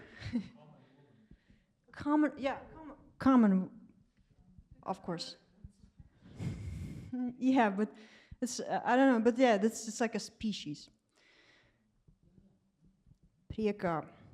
Paldies par istabu mana ar sienām baltām, paldies par kafiju no pupiņām maltām, paldies par rokām, kājām un maukām, paldies par dziesmu, par mūziku elektronisko, paldies par cilvēku vienaldzību, paldies tev, māte, par palīdzību, tavu mūžīgo beznosacījumu mīlestību, Paldies Dievam, paldies Tev, kungs, paldies dzīvniekiem, paldies kebabiem un logiem, paldies ēstuvēm un nestuvēm, krogiem un morgiem, paldies par kaltušiem skatieniem, ļauniem un sitošiem, paldies par stulbumu un izsistām lampām, par mājām, pamestām meitenēm, ķertām, paldies, un nositiet mani ar strāvu, nositiet ar koku, nositiet ar sitienu vai diviem, ar spēku, sitiet ar kartupeli vārītu, ar desām, ar saules puķu sēklu, iešaujiet to man galvā, nositiet mani ar skatienu, ar bulciņu, ar apelsīnu, nositiet mani ar mīlestību, aizdod man naudu, samaksā man par darbu, nopērc mani, mans plaukts leduskapī, manas olas, mani kartupeļi, gar logu strādnieki līganie ļogās kā veļi, bļedz, viņi saka, uzplēsu celi, novāc tos maisus, tūlīt šķembas lidos pa gaisu, stālažas mans loks, mana gulta, 8 no rīta, mirklis un maiss lidos kā kaija, ko gaisā ķērusi trieka, mirklis, šis mirklis kā sitiens, šīs minūtes 5, kas vairākus stundas liecas, mirklis, šis miega, šis saldais novāc tos maisus. 2 vīrieši pie mana loga. Nē, viņi nezina, ka es esmu. Nē, es nezinu, ka mani gaida. Es tikai sekundi. Tas urbis, kas urbi manas smadzenes šaida, leduskapis, manas olas, mani kartupeļi. Līdz algai vēl nedēļa. Šodien es cepšu olu pēdējo. Vakarā es dzeršu nahaļau. Es esmu sieviete parastā nelaimīga, man jādzer. Izmaksā man, tu esi vīrietis unikāls, tev pieklājas, nopērc man alu. Es strādāju sabiedriski nozīmīgu darbu, atbalstu dzēniekus, jaunos māksliniekus, slimīgos, tos inteliģentos, kuri tev riebjas. Izvelc no kabatas savu debetkarti, tev par to atvērsies debesu vārti. Mans draugs taksists. Vienīgais, kam var zvanīt 4 no rīta, ar savu pievilcīgo seju, dzeram naudas pelna, naktīs tumšās, neonas požā vecpilsētā, jā, šis slidenais brālis, esmu rupja pret viņu vienmēr. Gandrīz vienmēr neciešu tos slidenos tipus, kas pa īstam drāsta, prot tikai smadzenes, neciešu tos smalkos zēniņus, šie dentī, impotentie, inteliģenti. Art won't save the world. Go volunteer in a soup kitchen, you pretentious fuck. Veči bārdaini, netīri, smirdīgi, dzēruši, mana seja kā magnēts viņu acīm, acis sārmainas, indīgas, maigas kā krējums. Krējuma nav, starp citu.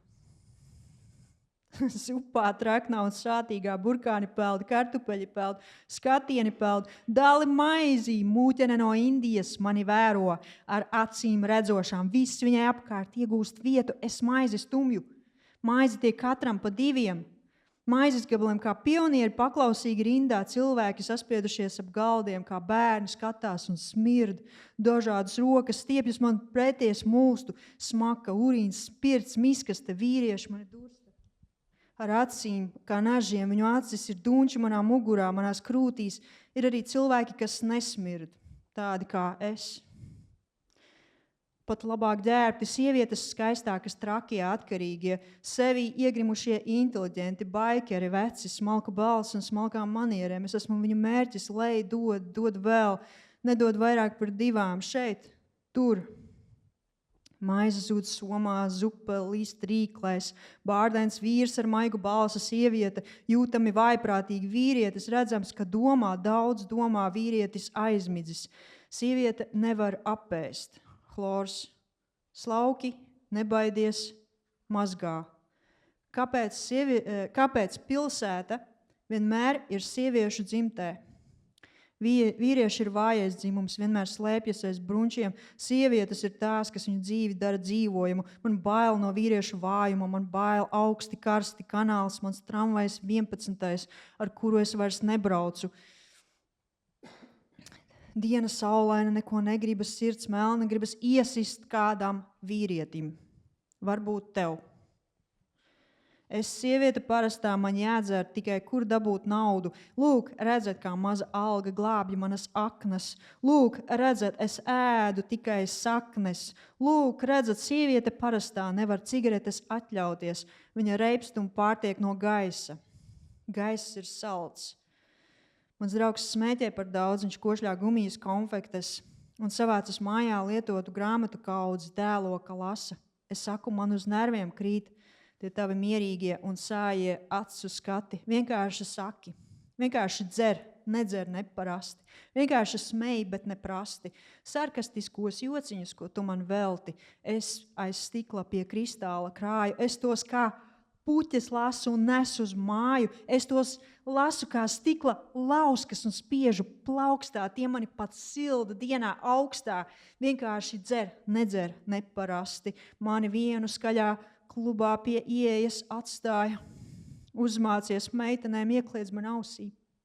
Beidzot mani atstāja, lai uz viena pati kaut kā glāstus ubagoju, glāstus skaļus un asus, cietus, mīkstus un maigus, ausī čukstus. Vienkārši dzer, nedzer neparasti. Man ļoti vajag, lai kāds man šonakt pieskaras ar skatienu, ar vārdu, ar smaidu, ar roku, ar pirkstiem, ar visiem 5 pirkstiem, ar visiem 10 pirkstiem, ar visiem tiem pirkstiem, kas man vēlāk riepsies, ar visām tām lūpām, kas par mani vēlāk smiesies. Es nevienu nemīlu. Nemānos, neuzbāžos, pietiek ar mīlestību parasto. Kārtējais rīts izkāpju no gultas, virtuvē vairs nav loga. Puisis man kaimiņos, tas pats, kurš no manis baidās, aiziet uz darbu. Viņa istabā izņem logu. Strādnieks netīrām rokām, garš, smaidīgs un seksīgs. Labrīt, viņš saka, un vērtējoši skatās. Labrīt, es saku, un vērtējoši skatos. Mēs te mazliet logus pamainīsim, viņš saka, es sapratu. Es atbildu un smaidu iekšēji, bet ārēji vēl guļu. Aizēju nomazgāties, duša. Vai ir kas labāks par tevi? Tu glāb no visiem. Ak, kungs, cik labi ir ielīst tevī, kā apkārt visur urbi, sīd, griež un zāģē. Varbūt tā meitene dzirdu aiz sienas. Par kuru viņš runā, vai tiešām par mani? Dzeru kafiju, balta, rūgta, laba. Es nedomāju par darbu, es nedomāju. Es tikai gaidu, kad beidzot man no loga noņems plēvi. Un gaiss atkal ienāks manā istabā, gaiss ienāks manā dzīvē. Kad beidzot es vairs nemodīšos no strādnieku lamām, bet no kāda, ko mīlu. Vakarā es dzeršu nahaļau. Es esmu sieviete parastā, nelaimīga. Man jādzer, izmaksā man, tu esi vīrietis unikāls, tev pieklājas, nopērc man šampi.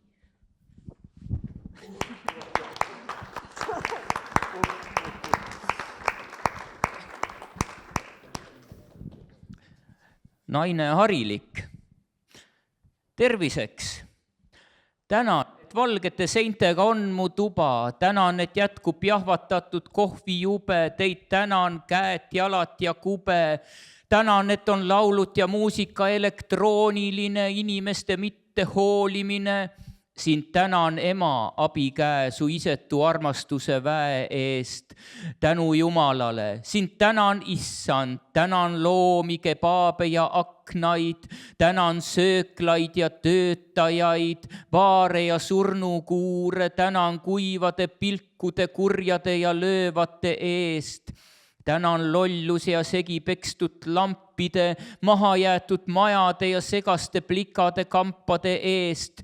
Tänan ja tapke mind vooluga, lööge maha puuga, 1 või 2 hoobiga, lööge mind täie jõuga, keedu, kartuli, vorstiga, sihvkaga mind tulistage pähe, tapke mind pilguga, saiakestega, apelsiinidega, mind lööge maha armastusega.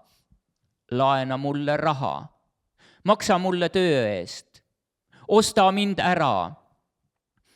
Mu riiul külmkapis, mu kartulit, mu munat, mu akna taga töölised hõljuvad hommiku kumas. Oi plää, ütlevad nad, põlve lõin puru raisk, korista eest oma kodinat, kohe lendab siit täiega sodi. Tellingut mu aken, mu voodi, kell on 8 hommikul, hetk ja kott lendab kui õhus kärvanud kajakas. See hetk nagu hoob, 5 minutit jääb vajaka.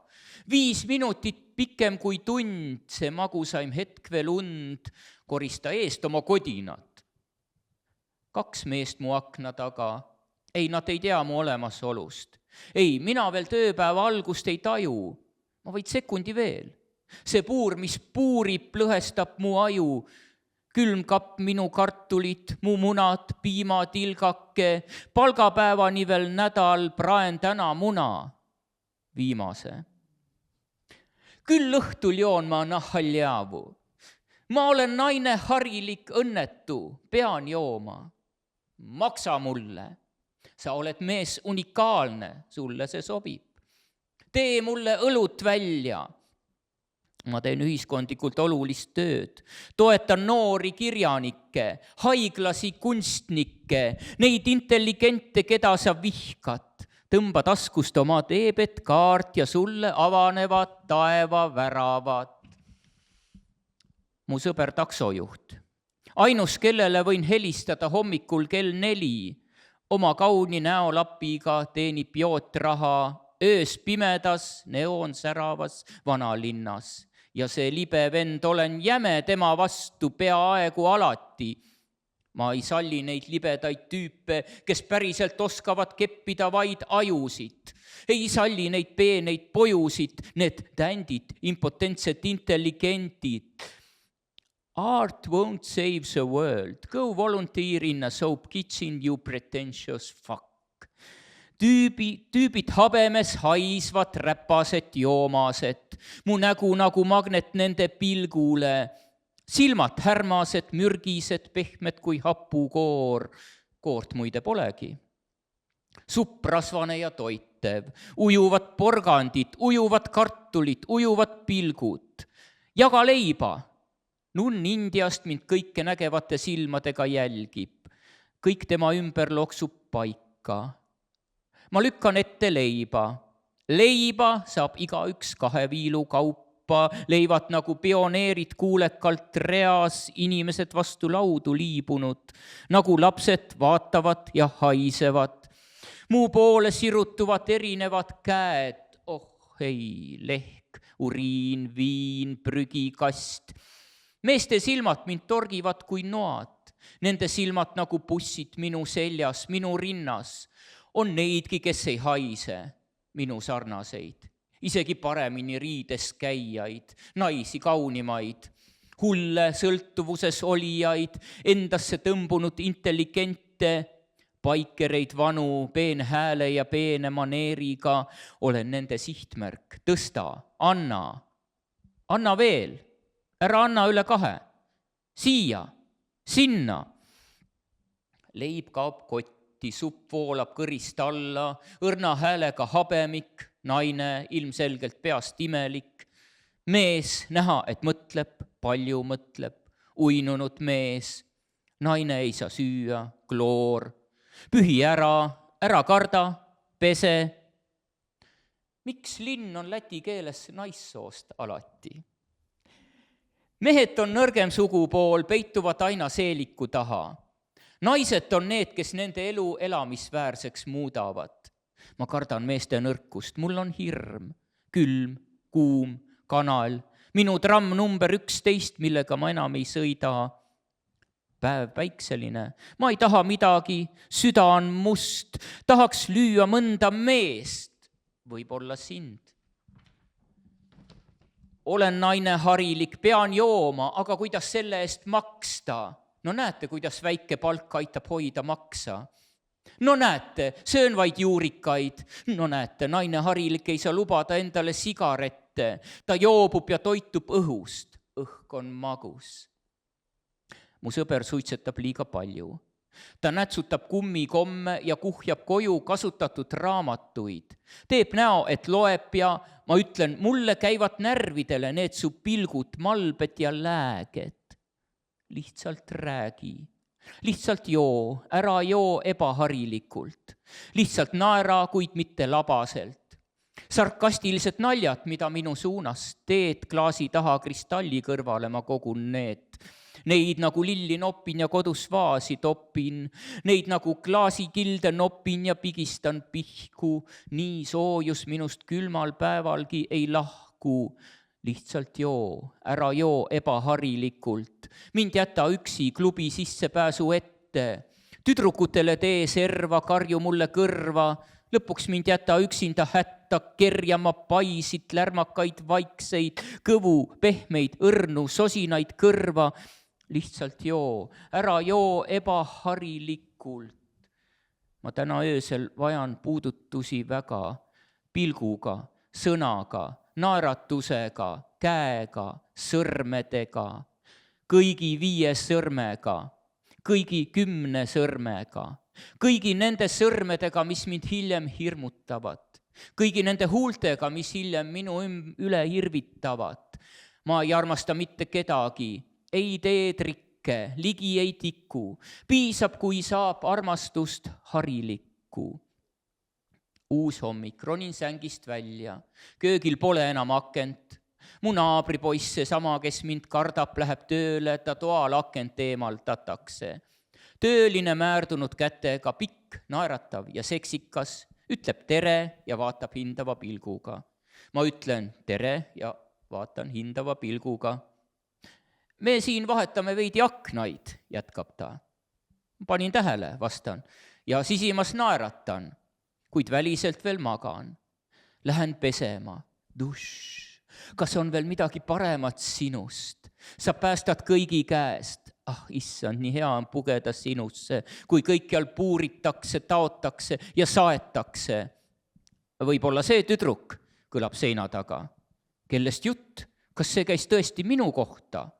Joon kohvi, valget, mõru, head. Ei mõtle tööst, ei vaeva pead, ootan vaid, mil viimaks akna eest kaob kile ja õhk mu tuppa pääseb jälle, õhk pääseb minu ellu.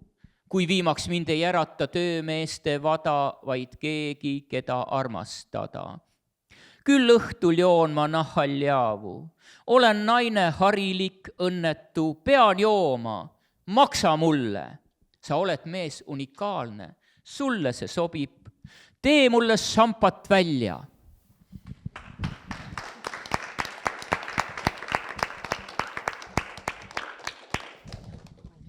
Thank you, Elvīra. Thank you, Kontra. Yeah, we will, we'll talk about champagne later. Okay. And now, Ivars. Lūdzu. Paldies.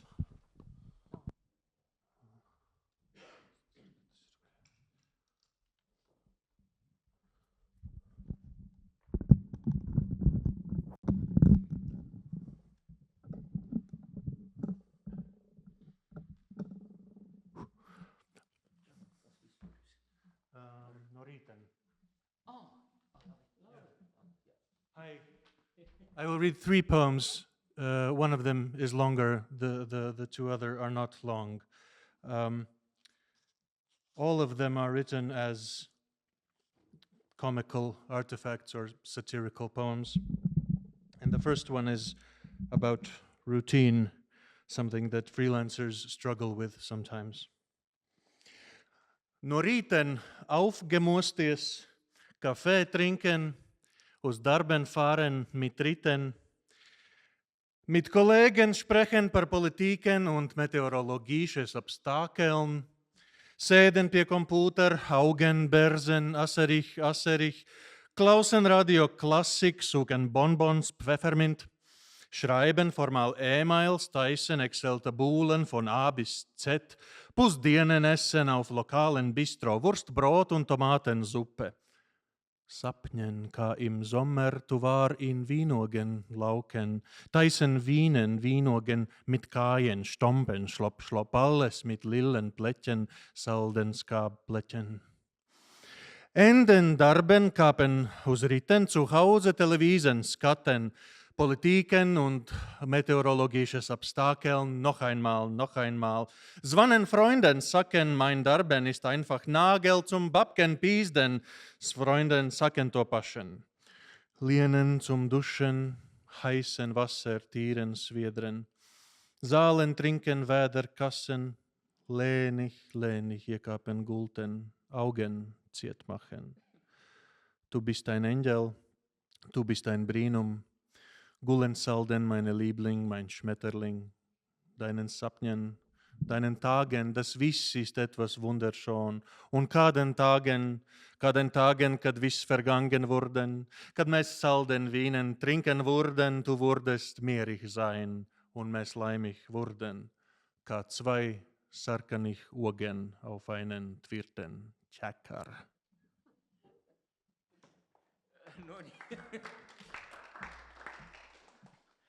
Nüüd tuleb tõlge, translation. Am Morgen üles ärken, kohven trinken, tööle vaaren, värsken luften mit jalgratten. Mit Kollegen sprechen Politiken und meteorologischen Jutten. Isten arvutisen, hören Augen, pisari. Hören Radioklassik, lutsuten Bonbonen, Pfeffermint. Schreiben formalischen E-Mailen, kosten Excel-Tabellen von A bis Z. Lõunen essen auf Tavernen, Wurstbröt und Tomatensuppen. Kujutlusen ma im Sommer Weini istanduschen, Weini tehen Tampen Marjen mit Jalgen, Plirtsen, Plärtsen, alles mit Lillenplecken, Magushappen-Plecken. Arbeit enden, hüppen auf Jalgratten, zurück zu Hause, warten Televisorischen, Politiken und Ilmajutten, noch einmal. Helistelen Freunden üttelen, mu arbeiten ist einfach just nigu naelen peppenpisten. Freunden kiiten takken. Lähen duschen allen, heisen Wasser, siuchen, sauchen, higihaisun maha uchten. Rohten võtten, kõhtu kratsen. Tasapisi sängen heiten, Augen kinni machen. Sa bist ein Ingel. Sa bist ein Ime. Maga hästen meine Liebling, mein Schmetterling. Deinen Öden, deinen Tagen, das kõik ist etwas wunderschön. Und ühen kenan Tagen, kui kõik vergangen wurden, kui me hõrken weinen, trinken wurden, sa wurdest rahulischen sein. Und meie õnnelischen wurden, nagu zwei punasen Marjen auf einen Kobar wunderbar. Danke. And now the longer poem, we will read it in parts with Contra. It's called A Fantasy About a Millionaire, Fantāzija par miljonāru. Kad biju trīselīgs un mazs un zem galda slēpos, mans tētis spalvām klātais ņēma mani klēpī un deva savas gudrības un labi stingri mācīja, lai augu liels un brašs un zinu, kas ir nācija. Viņš teica, dēls, šai prātulai visnopietnākais svars. Ne visiem cilvēkiem uz zemes ir dvēsele un gars. Ne visiem jēgas vabolītes prāta peonijās muģēs, bet visiem pasaulē būs konkrēts budžets. Fantaasia miljonäärist. Kui olin alles näpsuke, ei näinud lauast üle, mu isa suur ja karvane võttis oma sülle ja jagas oma tarkusi, ta hääles kõlas vahvus, et suureks julgeks sirguksin ja teaksin, mis on rahvus. Ta ütles, sellel jutul poeg on arvestatav kaal, on hingeta ja vaimuta nii paljud meie maal, ei roni mõttemutukad küll igaühe sarve, kuid kõigil maailmas on kindel eelarve. Ir budžets TV raidījumiem un budžets beigtām vistām, ir budžets dakteronkuļiem, kad jāoperē cistas, ir budžets tavai nākotnei un nākamībai tālai, budžets kopējais un budžets individuālais. Var nolikt malā klučus un aiziet mīksti čučēt, bet visu nakti vaļā acīm tevi gaidīs budžets. Kad nomirst tēvs un māte un viņus zārkos saliks, par radu radiem izkaisīts viņu budžets paliks. Vienalga liels vai mazs, vai tik cik palidot var emū, Tā ir dabas likumība. Budžets nevar nebūt. Tāpēc audzē dēls saka lolo to, labāk tagad nekā vēlu, lolo savu budžetu vēl vairāk nekā dēlu. Ar prieka asarām pār vaigiem mans tēvs šos vārdus svelpa, pār ūsām puņķi pilēja un kaklā dūrās elpa. Pats no sava budžeta tēvs dāvāja man daļu, mēs kļuvām viena miesa, es daļa viņa gaļas. Tas tev, lai nenāktos nekad pa naktīm mikt uz tahtas, labāk nopērt sev un džurbei pāris baltas jahtas. Es augu liels un brašs un noklājos ar spalvām un redzēju, kā citi birojos pie budžeta liec galvas. Kā svētvietās vai templī tie savas sirdis atlauž un klamnīdamies vārgi jautā, ko tiem budžets atļaus. Krīt upuri pēc upura pie grāmatvežu kājām, un tām es mīklām pieķēdētie netiek laisti mājās. Man žēl šo sīko cilvēciņu, kam griestos izdeg lampa, tie nevar nopirkt austeres un zelta krāsas šampi, bet gan jau viņiem pietiks siera šķēļu, tējas kannu. Ne visām dzīvām būtnēm vajadzīga burbuļvanna. Eelarve telesaadetel ja kanakarjal on ka eelarve arstionudel, kui lõikama peab songa. Eelarve lähipäevadel ja neil, mis ei tea kuna. Eelarve kõigil ühine ja igaühel oma. Kui lõpetadki päevatöö ja magada saad mahti, eelarve ikka terve öö sind valvab silmat lahti. Kui isa ema surevad ja mulda sängitakse, eelarve suguvõsa sees ümber mängitakse. Ükskõik kui suur või väikene või emu lennu pikkune, kuid loodusseadus välistab eelarve puudumise. Seepärast teda hellita poeg tõsisema moega, eelarvet rohkem armasta kui oma lihast poega. Mu isa lausus pisarais neid sõnu, hääles hardus, tatt mööda vuntse nirises, hääl kurgu põhjas tardus. Eelarvest isiklikust sulle kingin oma osa, et üheks lihaks saaksime sina ja su isa. Et poleks nii, et vesi sui, sa teiste õnne vahid, parem osta endale ja tibinale jahid. Ma suureks vahvaks sirgusin ja peale tulid karvad. Ma nägin, kuidas kontoreis kõik teenivad eelarvet ja nagu hiites templites ta ees neid põrmust lebab, kes koogutades paluvad, et kas eelarve lubab. Ja kuni neile raamatupidajat ei vasta, eelarve küljes ketisnaat ja koju neid ei lasta. Mul ütlemata kahju, sest lihtinimeste kambast, kes näevad austritest vaid und ja kullakarvas šampast. Kuid ikka jätkub nendele küll juustu, küll teekanne. Kõik olendid siin ilma peal ei vaja mullivanne. Tā kādu nakti biju villā, savā muižā, dziļi laukos. Es savos dūnu matračos gulēju kā niere taukos. Līdz dzirdēju, kā istabā kāds kaktos tumši slapstās. Es dedzu lampiņu un te zem segas kaut kas grābstās. Es kritu panikā no gultas un atsidos pret grīdu. Es trīsuļoju, biju mazs un bailīgs, plikadīda. Manā kambarī nu slējās briesmīgs ķēms ar gļotām. Viņš sēca tā kā zombijs un smirdēja pat ļoti. Ja biju gatavs kliegt un dauzīt mošķas seju, bet nezvērs ierunājās pirmais, pieķēzīdams linoleju. Es esmu tavu baiļu sēkla, manifestēts hubris. Es esmu leģiona kamielis, kam iztukšojies kupris. Kamēr monstrs iepazinās, man jausmā nodrebēja miesa. Te acu priekšā stāv mans budžets un prasa savu tiesu. Es slīgu ceļos kviecu, es kaunpilns sāku lūgt, bet viņš ar savu stipro muti metās viesulīgi sūkt. Viņš sūca sevi visu atpakaļ, čipsus, gleznas, baldahīnu, abonētās digitālās platformas viņš sūca tā kā kokaīnu. Visa mana dzīves ēka sakūpēja drupās, plauktā kaviāra vietā, 5 minūšu zupa.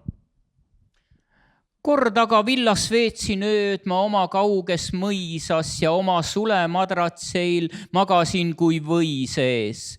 Siis kuulsin nagu pimedas toa nurgas keegi hüpleks, kui läitsin lambi teki all, en näe, üks mügar siples.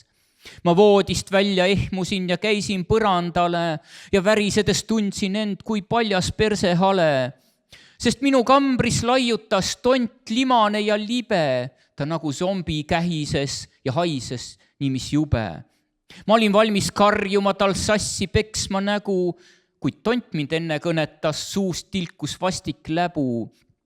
Ma olen sinu hirmu seeme, kehastunud hübris. Ma olen leegioni kaamel, kel küür kui tühi ümbris. Ma hirmuga ahmus aimasin, mis kohe kätte jõuab. Eelarve seisab minu ees ja oma osa nõuab.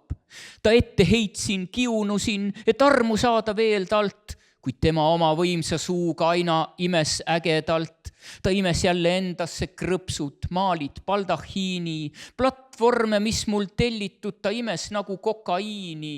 Mu eluhoonest alles jäi paar tahmast müürijuppi ja kaaviari asemel saab veel vaid pakisuppi.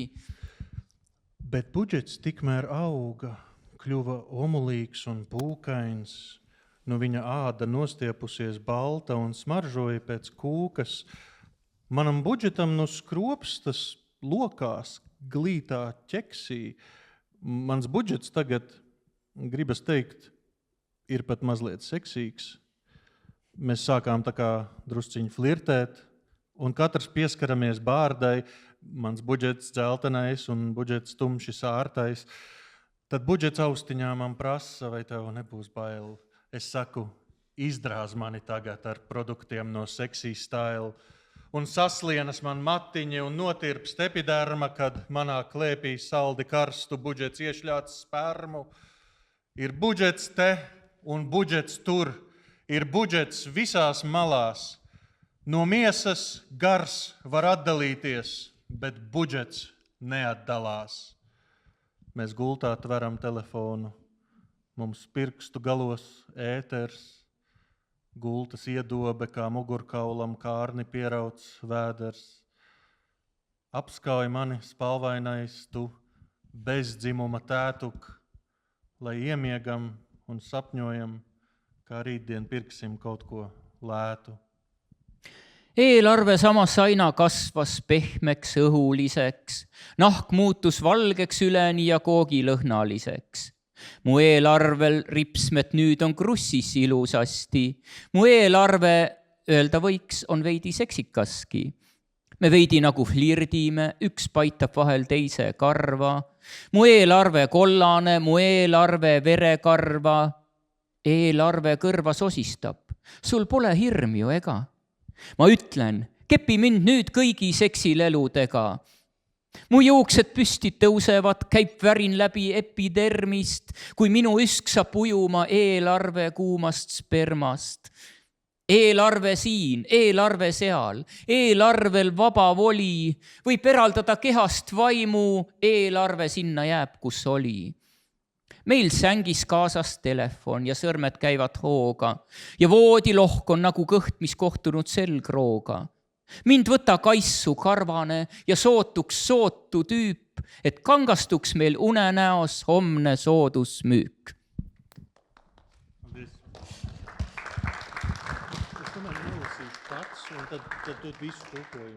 Yeah, okay. Yeah. I think that makes more sense. Yeah.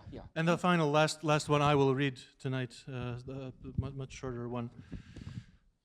It's called In the Hot Seat, karstajā krēslā. Tā nu būs tie kanāli jātīra, bet tas šoreiz labāk nekā izraut. Jārēķinās, ka lēti nebūs, precīzi nepateikšu, bet pie 500. Bet tas karies, kur rengenā var redzēt, ir izplaties tā, ka ir kā ir. Tā, tagad būs mazliet nepatīkami. Ļoti labi viss kārtībā. Jūs tā kā mākslinieks esat. Aha. Jūs tad labi ar vārdiem uz tu, jums tipa zelta mēle. Vispār labi tā izskatāties ar manu gaismiņu tieši mutē, tiešām īsta zelta mute. Koferdamu liekam. Viss kārtībā, mazliet nepatīkami. Cik jums par vienu grāmatu samaksā? Nav slikti, jā, tikai cik tādas grāmatas uzrakstīs, vai ne? Par ko jūs vispār rakstāt? Nātrija hipohlorītu. Man vienmēr gribējies tādam radošajam galvā ielīst. Jūs varētu man kādu dzejoli nolasīt? Jā.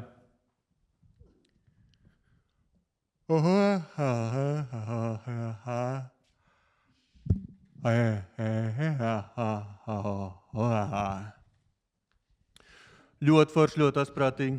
Liekam gutaperču. Viss kārtībā, mazliet nepatīkami zelta mute. Cik jums tirāžu parasti tādai grāmatai? Ja sāp, celiet roku.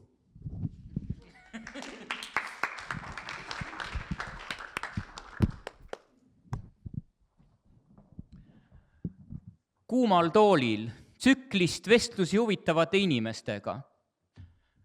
No nii, kanalid tahavad puhastamist. Aga seekord on see parem kui välja tõmmata. Peab arvestama suurema väljaminekuga, täpselt ei oska öelda, aga kuskil 500 ringis. Aga see kaaries, röntgen näitab, kuidas ta on levinud, nii et on nagu on. Nii, nüüd on natuke ebameeldiv. Väga hea, kõik on korras. Te olete nagu kunstnik või? Teil läheb siis sõnadega hästi, olete sõnadega sina peal. Teil on nii-öelda kuldne keel. Näete täitsa hea välja, kui mu valgus kohe otse suhu paistab. Tõesti tõeline kuldsuu. Paneme kohverdami. Kõik on korras, pisut ebameeldiv. Palju teil ühe raamatu eest makstakse? Pole paha, ainult et palju sa neid raamatuid kirjutada jõuad, eks ole?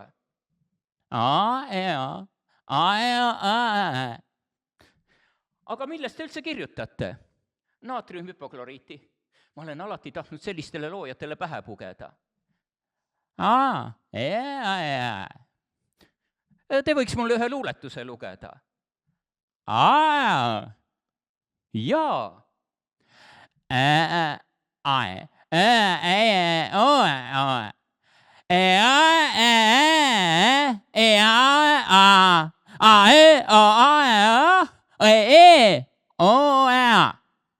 Väga lahe, väga nutikas. Paneme kutapertsi.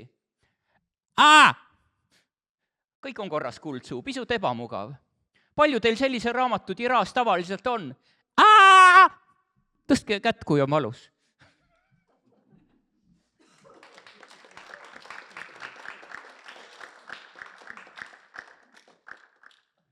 Oh, thank you. That was a real golden mouth. And now we will give the floor to Kontra himself. He will read some of his poems.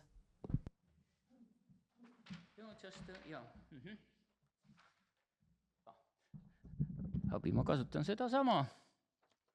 Nii, väike katkend laulust Läti disko. Masins fragments no Latviu disko. Pareks panka grimst, sirmsa sirvis rimst, galsnu businessmenu tsirem peitsot. Laiks mum nautik trums, mums ir uskrajums, jered nido algas jeelikt steitsas. Ari Raimons Pauls, ruokat ukstam kaus, tsiedus savas seemes jeti laatas. Targaks kljuvis vis, mums pat nodoklis, pettas siimum tsiinju neesamaitas. Trebinas lats, ka puntis ustrats, nabagam tsauri, taga Latviu naudai kroonas kurs tsiets.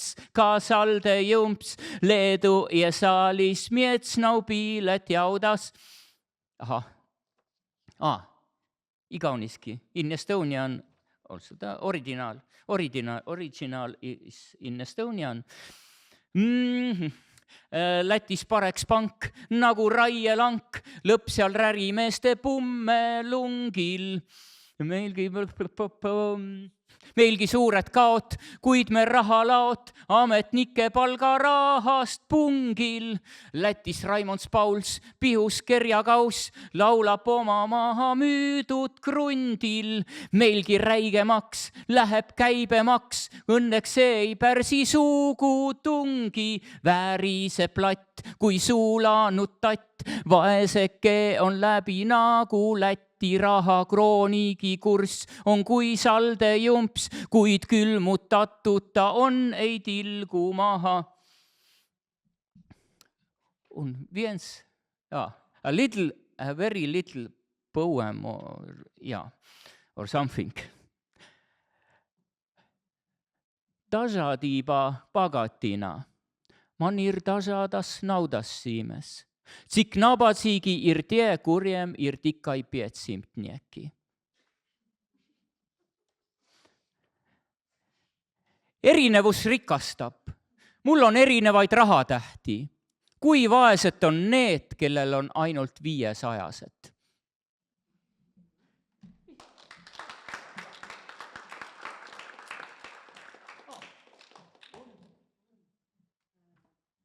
Okay, thank you, Kontra. And now we will have Anna Auziņa. But how are we going to do it now? Would Anna be the last one? I think the Kontra will read the content and then will be a performance and I will tell after.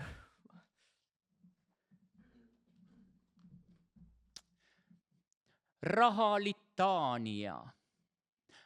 Läti kultuurkapital selts Ascendum, kandke mu arvele raha, filosoofia toetusfond, kirjanduse, folkloori ja kunstiinstituut, kandke mu arvele raha, Läti kultuuriakadeemia, Läti kirjanike liit, kandke mu arvele raha, autoriõiguste ja kommunikatsiooni konsultatsiooni agentuur, Läti autorite ühing, kandke mu arvele raha, riiklik sotsiaalkindlustusagentuur, riiklik haridusarengu agentuur, kandke mu arvele raha, raha, millega mõõta saab peaaegu kõike, voola mu juurde, raha, millest nii hea on tunnustust jagada, hinnanguid anda, voola mu juurde, raha, mille abil rahvas iidsetest aegadest 11 tänab, voola mu juurde, raha, mis alati taastub, raha, mis taastub vaid liikudes, voola mu juurde, raha, mida saab alati pesta, raha, mis niigi alati puhas,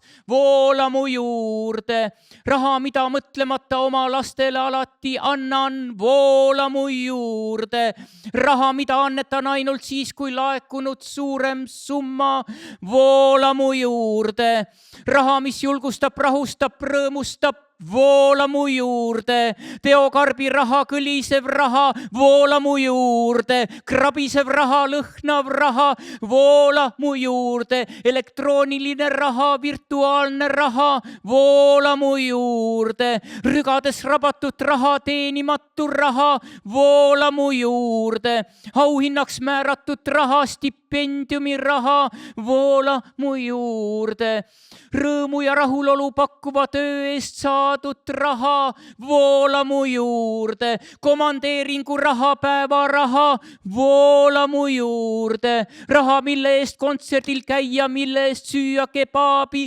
voola mu juurde, raha, mille teed on okslikud ja käänulised, voola mu juurde, raha, mille teid on raske, kuid võimalik välja selgitada, voola mu juurde, koledast korterist hallitusest päästa mind raha, maitsetuist rõivastest katkistest hammastest päästa mind raha, vastikust toidust avitaminnoosist päästa mind raha, riiklikust meditsiini hooldusest haridussüsteemist päästa mind raha, üksluisusest kokkuhoiust päästa mind raha, tõrjutusest ebakvaliteetsest alkoholist päästa mind raha, vanaduspäevadest halvas pensionaadis, päästa mind raha, et ma ei koonerdaks sinuga ega sind raiskaks, aita mind raha,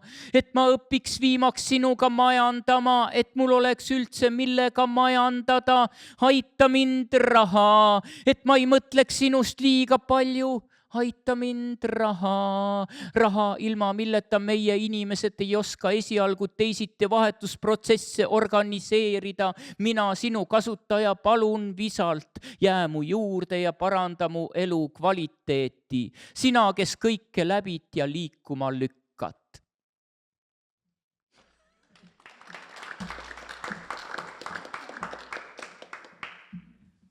Sirsnīgs paldies, Kontra. It was not just the content, it was great performance by Kontra. But now I will sing it as I heard it 5 years ago. And we have a Catholic church in a part of Latvia, which is called Latgale, southeast of Latvia. And this poem came to me in a melody of litany to Holy Virgin Mary. But yes, un es ceru, ka draugi jūs padziedāsiet refrēnus. Valsts kultūra, kapitāla fonds, biedrībās cendum, pārskaitiet man naudu. Filozofijas atbalsta fonds, literatūras, folkloras un mākslas institūts, pārskaitiet man naudu. Latvijas kultūras akadēmija, Latvijas rakstnieku savienībā, pārskaitiet man naudu. Autortiesību un komunicēšanās konsultāciju aģentūrā, Latvijas autoru apvienībā, pārskaitiet man naudu. Valsts sociālās apdrošināšanas aģentūrā, Valsts izglītības attīstības aģentūrā, pārskaitiet man naudu. Nauda, kurā iespējams izmērīt gandrīz visu, plūsti pie manis, plūsti pie manis. Nauda, kurā tik labi izteikt novērtējumu un atzinību, plūsti pie manis, plūsti pie manis.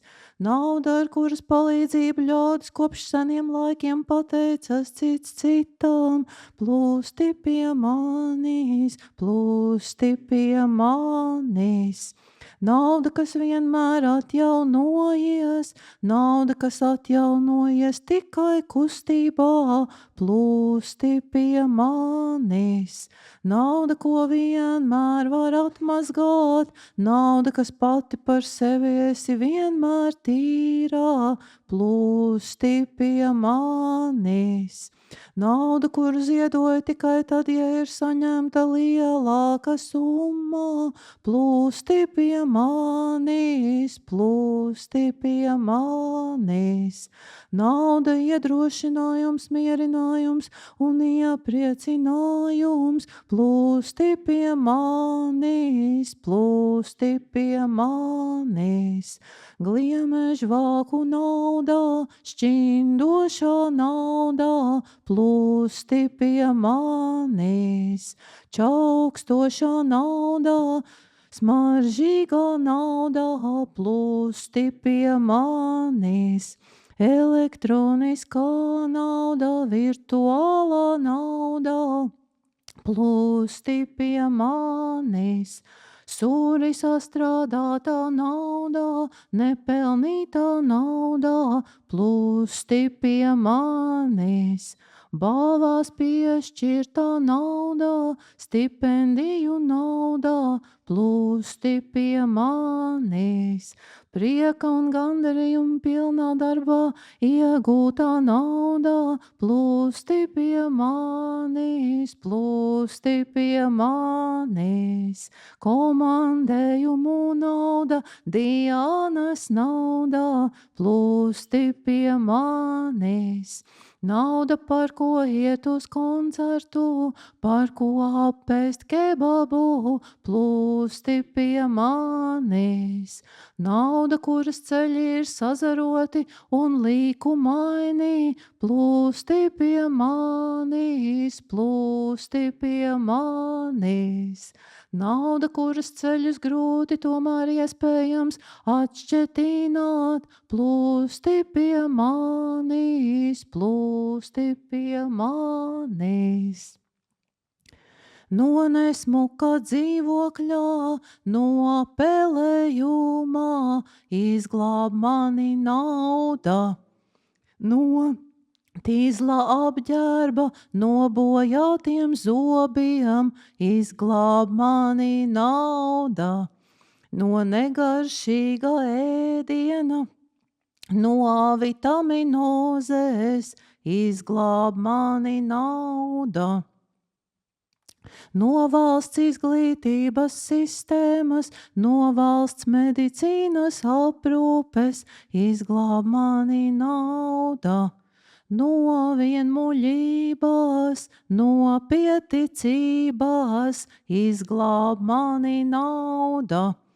No izstumtības, no nekvalitatīva alkohola, izglāb mani nauda. No vecumdienām, sliktā pansionātā, izglāb mani nauda.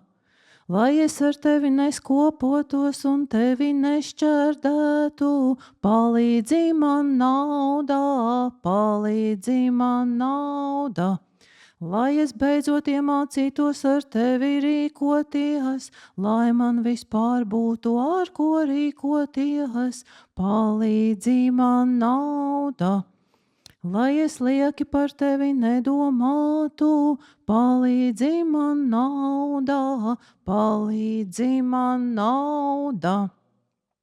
Nauda, bez kuras mēs cilvēki pagaidām citādi neprotam organizēt apmaiņas procesus, es tevis lietotāja uzstājīgi lūdzu, neatstāj mani un uzlabo manas dzīves kvalitāti. Tu, kas visu iešūpini un caurstrāvo.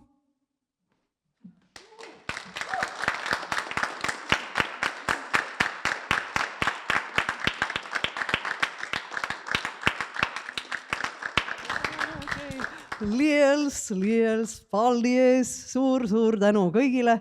I almost turned religious. I almost converted to, this religion that you were chanting about. But now a Latvian embassy will save us from hunger. So there is a wine table and a snack table. I also want to thank our Kultuurkapital and Latvian literature that is taking care of the accommodation of our dear guests now. Thank you. You are just excellent. I feel I'm jealous. I'm envious. And that's, I think, the best compliment I can give you tonight. And now let's enjoy wine. Okay. Thank you.